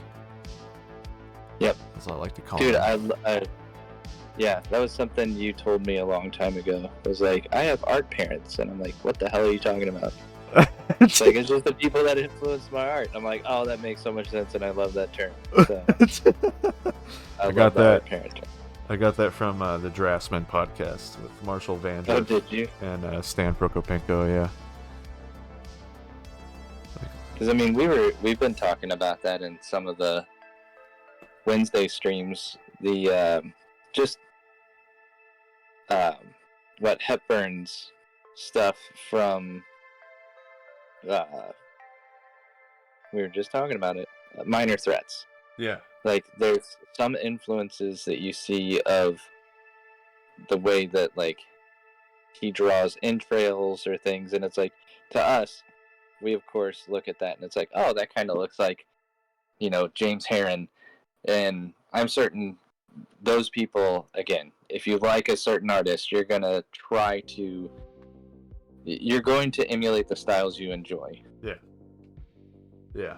And it's like, I really wonder, if I ever meet Hepburn, I'm just gonna ask, like, who are your influences? Who do you like appreciate and really think highly of in the industry? And if Karen is one of those, I'll just be like, all right, now it makes sense. Yeah. I think I get it. Or even maybe not even Herron, but maybe just manga artists in general, because I feel like a lot of guys that are pulling from manga, like James Herron and Dan and stuff, gosh, yeah, and more, are there's similarities with that, especially with the chibi stuff, like in Ghost in a Shell. There's like there's a scene with garbage men, and it turns into like little chibi dudes, but the rendering kind of changes a little bit on them, and it kind of reminds me of like how James Herron does like clothes, makes it like really thick and baggy or whatever, it's kind of similar to that. Mobile game, I kind of want to learn that art style too, that's why I asked. So this stuff, this mobile game you speak of, Merge Arena, I mean, dude, if you like it, then go for it. I know there's one artist that does really stylized stuff. I think looking at other artists that do this kind of style, like the concept artists for Deep Rock Galactic, they have a really tasty style that I feel like you could totally take some notes from. even the people that do stuff for Magic or like Fortnite or whatever. Like there's a lot of concept artists, a lot of cartoonists that do crazy stuff, and if you could just pick like 5 different artists, maybe you want to do like the coloring from one, you want to do the rendering from another, you want to do the penciling from a different one, and then just combine it all together Mix and match. Yeah, mix and match. Then you start like making your own kind of dish with that kind of thing. Because I love Jason Brubaker's coloring, and I mean, when I first started out making comics, I found Jason Brubaker's channel, Coffee Table Comics, and I learned how to color comics. I learned how to make comics because of his channel. And then I also came across Daniel Warren Johnson's stuff because of his channel. So then I was just like, I want to do like similar rendering with Jason Brubaker. Then I want to do like line art that's kind of like crazy, like Daniel Warren Johnson. But I really love Carl Kapinski's kind of like penciling and stuff. So I'm still, figuring out how to do that at some point. But yeah. But just mixing and matching, and then then other artists come around like Mike Spicer with his coloring, which is awesome. Nathan Fowkes with his painting techniques with gouache and stuff. Learn how to do a whole bunch of stuff through him, studying him, taking classes through him, and especially with composition, composing an image. And that's how I kind of started doing those 1 by 2 inch like thumbnail sketches. It's just thinking about shape, and he always talked about in his class, he's like, I may not be able to paint like James Gurney or, Van Gogh or whatever, but I can do like a really quick like composition sketch, black and white, of that piece. And it doesn't have to be perfect. It could just be the shapes that I'm seeing in there. I could do that. And then he started doing paintings like that. And it's very abstract, like landscapes and stuff, but like his color theory and everything, because he worked on like a whole bunch of Disney stuff. Was it the Stallion? Is it the Wild Stallion or something? Forget what that movie's called. It was a Disney movie. It's about a horse. He did that. There was Black Stallion? I don't know. Maybe, I don't know. There's a whole bunch of stuff. Stallion things. Yeah. There's one. All about the Wild Stallions. Yeah. Wild Stallion. Oh, dude, Bob Ross. What a great influence. I love Bob Ross. Oh, yeah. Bob Ross is good. Well, I'm just starting to be. But Bob Ross just shows you what a master can do in just years and years of practice. Right. And he also planned out his paintings beforehand, too. So he's not just doing it all willy-nilly. You can see him looking like there's like 2 or 3 ruining paintings. The illusion. I know, but there's like 2 or 3 paintings like on the side that he did before he did that painting live. So he's like testing things out, but you can see him like looking in the distance, and he's kind of like matching the composition like that. But I mean, to explain it all in 30-minute show, it's pretty good. Yeah. Atike, get some sleep. Yeah, man. What are you saying? I'm gonna look at. I'm basically I'm just starting. Basically, I haven't drawn since I was 18. I'm 29 now, so just want to learn one style now, and this look kind of simple enough. I'll watch Bob Ross. Dude, I'm in my 40s. I'm in my 40s, and I don't know that I have a style. Like, I just draw the way I've drawn. I mean, but you have like flavors and spices you've taken from. I definitely see some inspiration from Dan. For sure. Oh. What other cartoonists have you like dove into or taken influence from? Is it like Bill Watterson or? Dude, of course. Okay. Like Watterson was huge, because how can you not love Calvin and Hobbes? Right. Even so, I'm gonna forget the artist's name. I've got his book. But the artist that did Get Fuzzy, like a lot of my influences come from Sunday comic strips, because that was the easiest thing I had access to as a kid. Right. So, yeah. Gosh, even Peanuts, man. I would sit there and draw Snoopy all the time. I thought Snoopy was so cool. And then I'm definitely inspired by Jim Lee and tried to draw like Jim Lee, but I can do nothing like him. Chris Bacalo, like we were talking about. Oh, that's right. Chris Bacalo.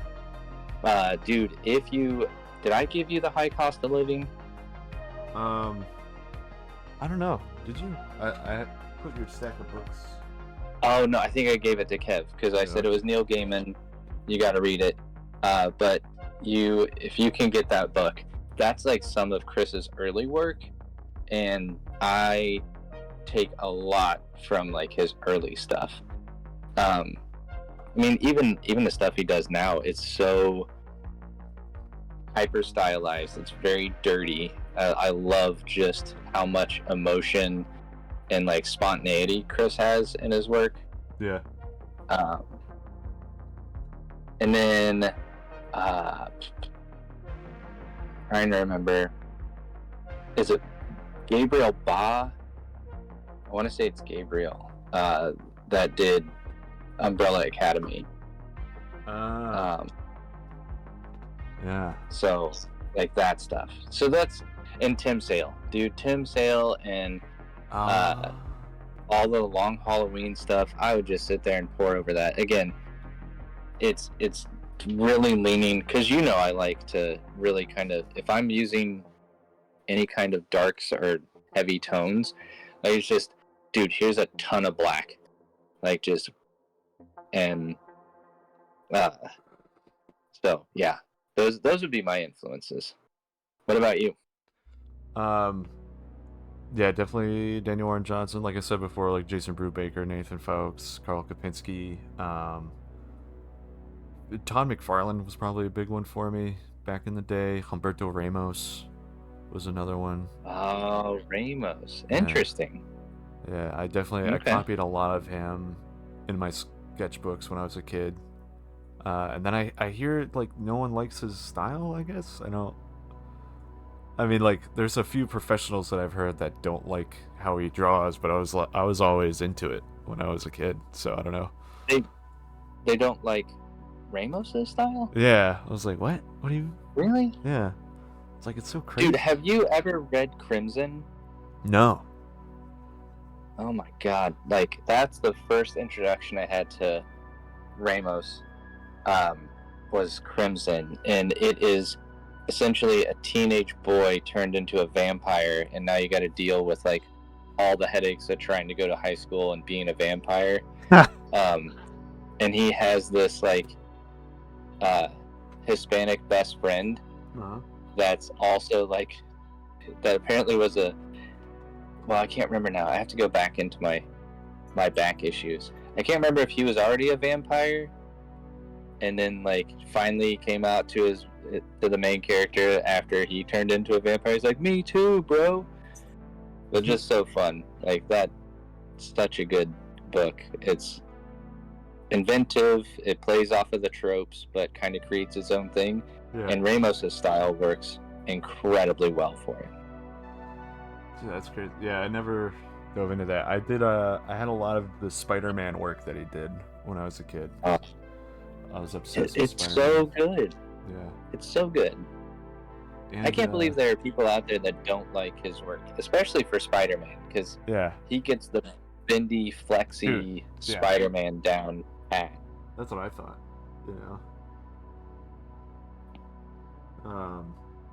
And what's the guy that did Hawkeye? David Aja. Aja, yeah. Yeah, his stuff was very designy, very clean, but also kind of gritty at the same time,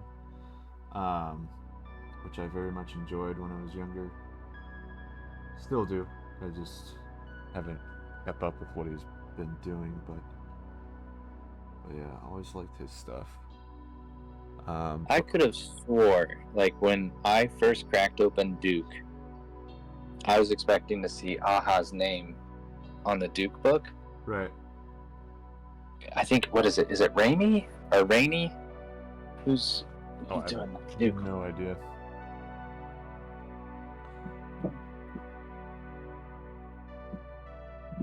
Nope. Nowhere close. Not even close. Tom Riley. Tom Riley. Tom Riley's style reminds me of Aha. I can't picture who that is. Me neither, but I like his stuff. Oh yeah.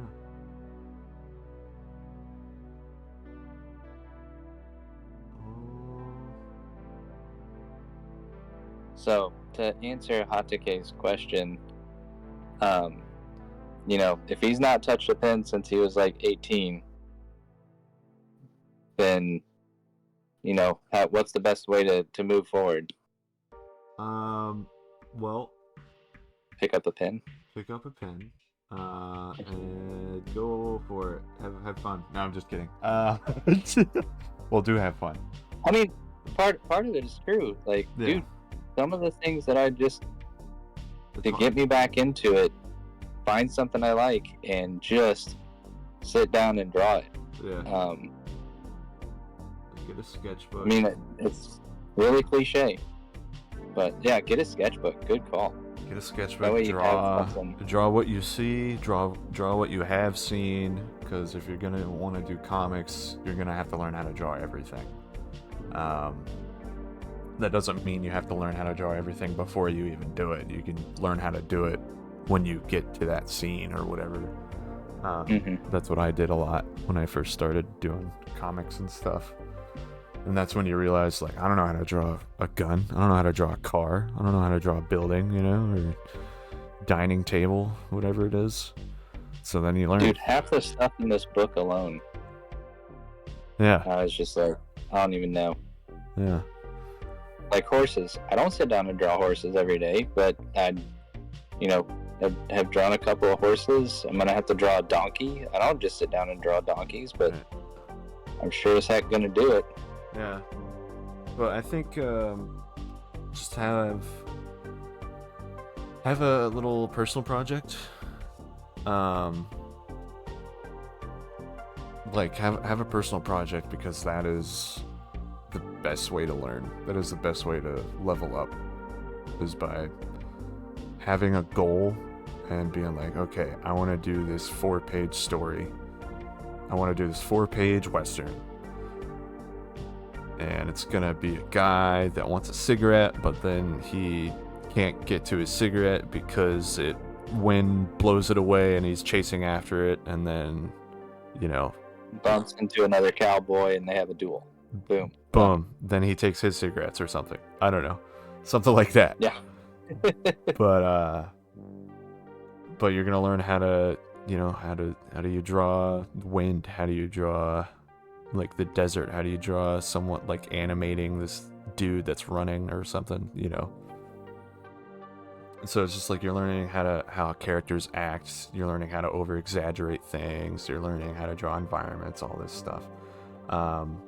But what can help you get there is by, obviously honing in on your fundamentals. I think doing the fundamental work, like learning how to do the Andrew Loomis head, is going to help you. But don't just solely focus on that. Have that background project, have that personal project in the background. So you take what you learn from that skill-based learning of the Andrew Loomis head, or going to schoolism.com or svslearn.com, whatever sort of subscription service you want to go to that has like people in the industry that are teaching you how to do stuff. I did schoolism.com, and I learned a lot from Jonathan Hardesty, Bobby Chu, Nathan Folks, Viktor Kalvachev, just all these different artists that I took like subscription classes, basically just a library of videos to dive into, and then I applied that to the projects I was working on. So I think that's gonna help level you up, and you're probably not gonna be at that level you want to be in a year, but in 2 years with consistency, like if you're constantly doing something every day, even if it's just for 30 minutes, because doing something for 8 hours in one day, like if you're going to try and cram 8 hours of stuff on Saturdays and everything, you're just going to burn yourself out, especially if you don't do it that much. You never know. I'm a quick learner. Hey, I'm just saying, be realistic with your time. Yeah. Don't like live a little bit too. Like you gotta Don't cut everything out. You still gotta be a human. Yeah. So, you can be a quick learner, but yeah, don't stress yourself out, because that's what I did. So, I blocked everything out and did not live at all, and just drew, and I kind of regret it. Learn from Manny's mistakes. But yeah, just be realistic with your time. Be like, okay, in the next, like, have a 5-year plan. Like, this year, I want to get better at doing anatomy, get better at, telling a story. Okay, how many stories do I want to do? How many pages do I want to do? Maybe I'll do 20 this year. Next year, I'll do 40. And then next year after that, I'll do a 60-page graphic novel. Next year after that, I'll do 120 or whatever. So by like 5 years, then I think you'll be in a better spot. Plus with art, it doesn't freaking matter how old you are, dude. I'm 29. So, like, freaking go. Ben, he's 32. I'm an old 32. I'm an old 32. Right, so thank you for giving me 10 years. Yeah, you're welcome.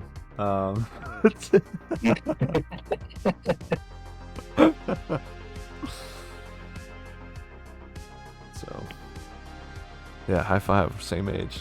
Nice. But yeah, you already stressed me. Start talking about 64-page graphic novel. I'm like, oh god, no. Well, I feel like in the next 3 years or whatever, that someone would be willing to do it. I started out with like, I got this epic idea and it's gonna be 300 pages or whatever. And that was like my first project, and it felt like it went nowhere because it didn't. Because it took forever. Yeah. So like, start small. Get that sense of achievement doing those small projects, and even just to see if you like doing it, because maybe you'll do an 8-pager and be like, that fucking sucked. I don't want to do that again. I don't want to do that again. I mean, maybe not, but like, if you do feel that way, then maybe you just want to do like storyboarding, which is really quick. You don't have to do like 100 and something pages. There's just like 30 panels, and that's like the whole commercial that you'd be drawing for, or maybe just concept art for characters or whatever. So, stuff like that. Just experiment, because with comics, you're going to be doing concept art for your characters. You're going to be doing character turnaround sheets, maybe. Sometimes I don't, but I know Ben does. So that's right. Well, I don't do turnaround sheets. I make it simple. I'm like, all right, here's my 3/4 view. Right. Doing a full turnaround sheet, like that in and of itself is a lot of time to just devote to it. But it's like, I'll figure out what their ass looks like when I get there. Yeah, I'll get to see the ass cheeks at some point. I just made a graphic novel with 400 pages, 5 comic books, animated movie, and a video game within a year. It's no sweat. Never drew life, and I'll do it with my eyes closed. Dude, he's gonna be all over the place. There you go. It's really achievable, actually. I'm just kidding. Don't do that.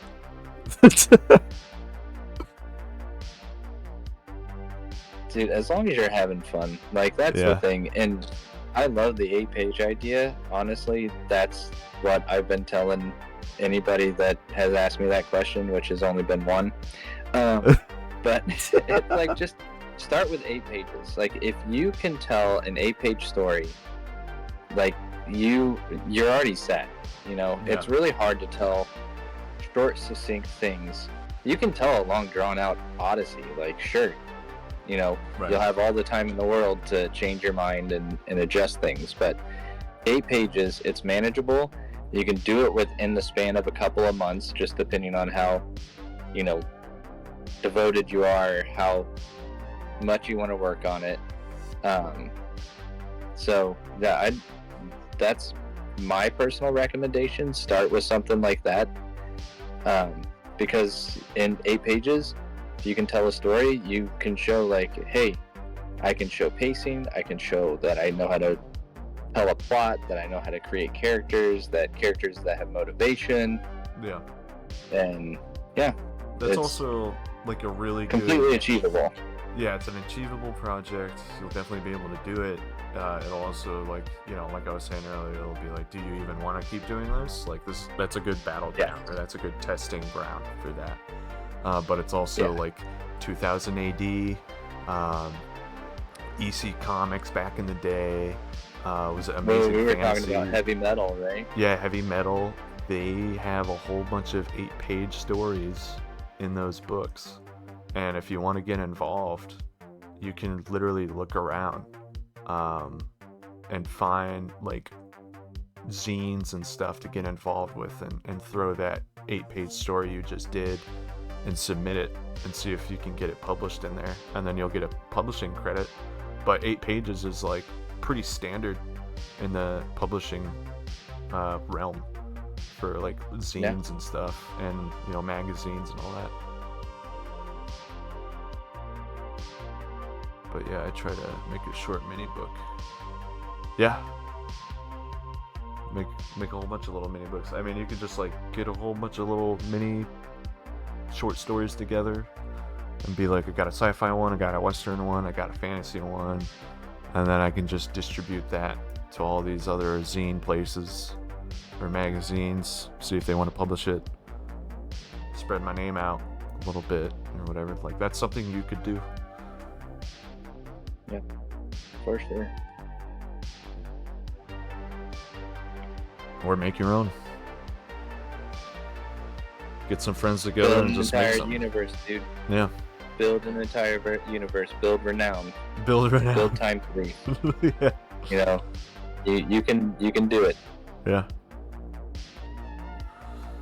Oh, I think this is pretty much Dunskies, dude.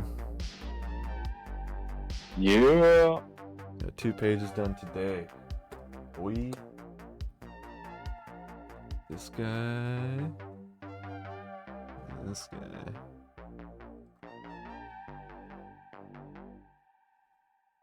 Boom. I'm not digging my onomatopoeia. It's really driving me crazy. My sound effects are kind of lame.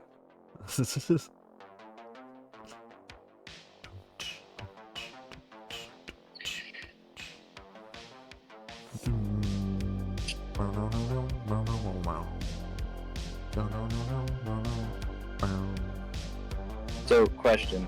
Yeah. Your sound effects that are there, Uh-huh. are you graying those in the final? Or how are you handling that in the final? Am I graying them? Like doing a color hold thing? Just gonna have the, yeah. I might just keep them black. That's what I'm thinking. That won't work for some of your red stuff. The red stuff? Oh, yeah. This? Oh, yeah. I mean, I could just tone it out, or change it to grayscale, and then boom. Right. That'll be fine. I mean, I'm gonna put a whole bunch of halftone screens and stuff on this, digitally. Gotcha. I'm not gonna do it physically, but why not? Yeah. You have all the time in the world. Yeah. Why won't you do it? Like 5 more days. Did you bring up halftone screens? That would look pretty cool on what I want to do here. Dude. That would help the stuff pop out. Doing halftone screens would be great if it didn't take so damn long. No. Oh, and waste an entire halftone screen. Right. And like, what is that? Like $50 for like 4? Use the entire halftone screen. Sorry. Yeah. Just for one panel. It's like one sheet of freaking halftone screen. Exactly. You're more into modern medieval, not much into too much fantasy, other than science fiction. Well, you know, you do you, man. You do what you want to do, because your taste, most likely someone else has a similar taste, so They're probably gonna like your book.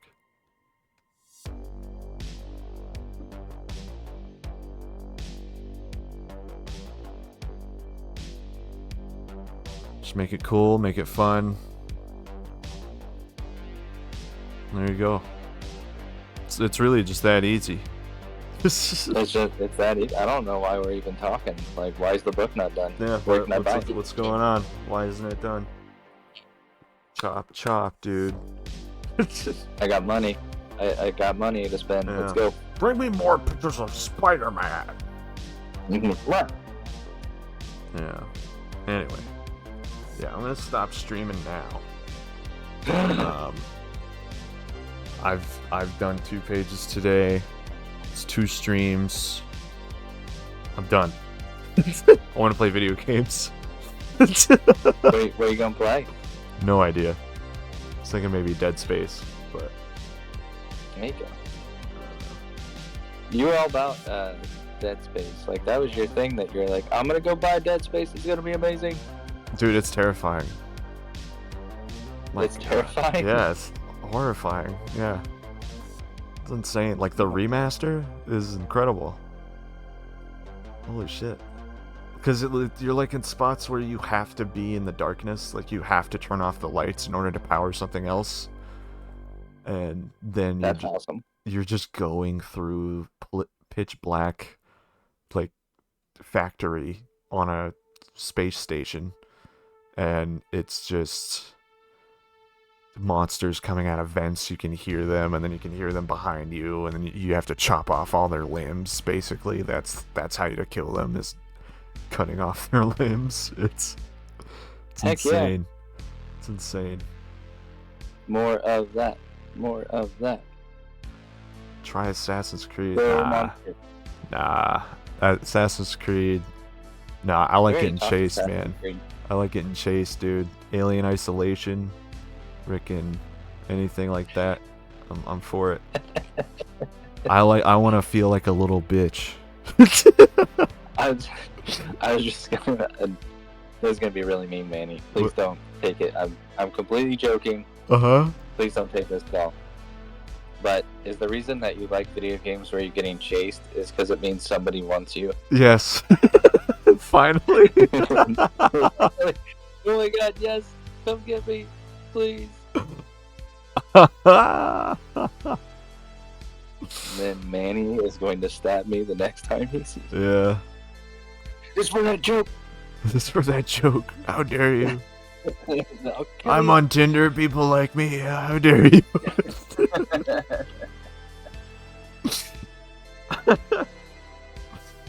I swear somebody loves me. I swear.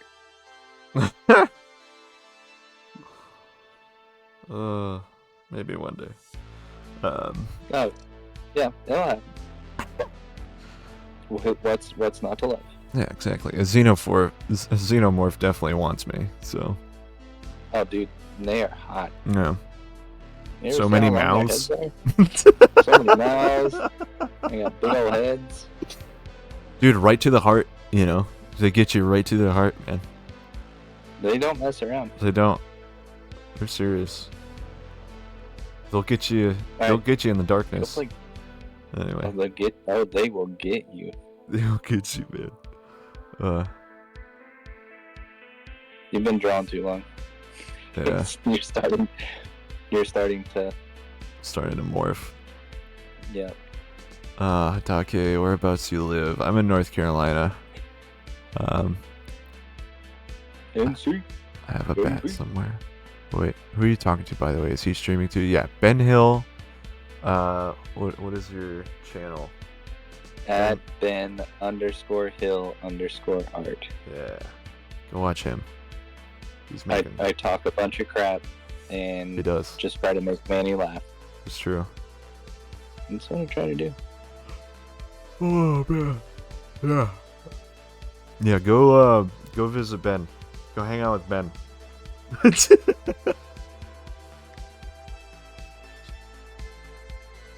Is he live now? You're still live. I'm alive. You're alive. You're alive. His iPad likes to make him not go live anymore, but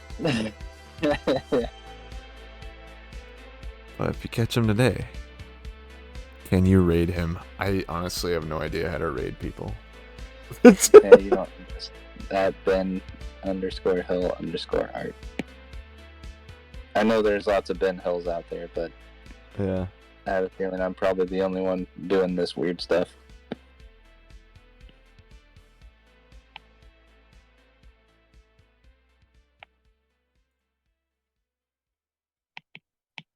I better make sure that's on a separate layer so I don't completely mess up my ink. Let's see. You better not be trying to figure out how to raid. Your ass is done. Okay, don't do it. I'm trying to figure it out. I don't even know. Do more work, Manny. Make it easy for us all. Is that all you have to do?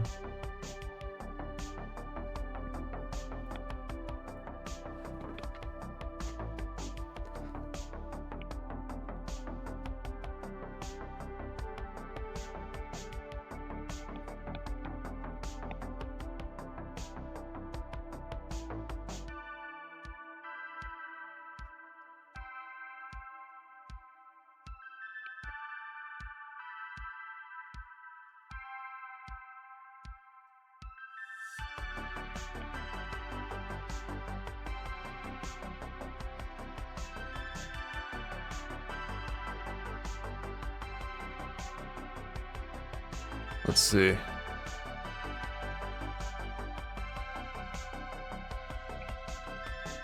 Do it now, do it. Raid it now. What are you waiting for? Come on. Come on, do it.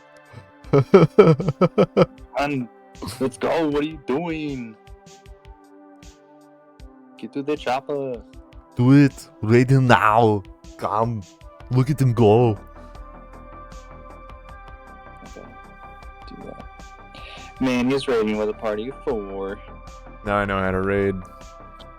Oh, snap. You've given him the power. Now it's gonna go to his head. Now I can't be stopped. Mine's not as fun as Manny's. I do mine all digitally, so it just kind of looks like it appears on the screen. Whatever gets it done. I'm drawing shit. I just set up a computer, like a complex computer algorithm that does all this for me. Alright. Manny's the kind of weeb that does it all himself.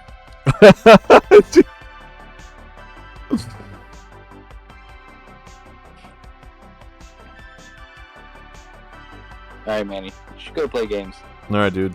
You gotta enjoy some of your weekend, man. Yeah, I'm gonna do that. Well, I'm taking a page out of your playbook, and I'm taking off Monday, so I'll be at Acme. Ben has been kind enough to say let's record Acme Cast for the Kickstarter. So we'll be there. James is gonna be there, so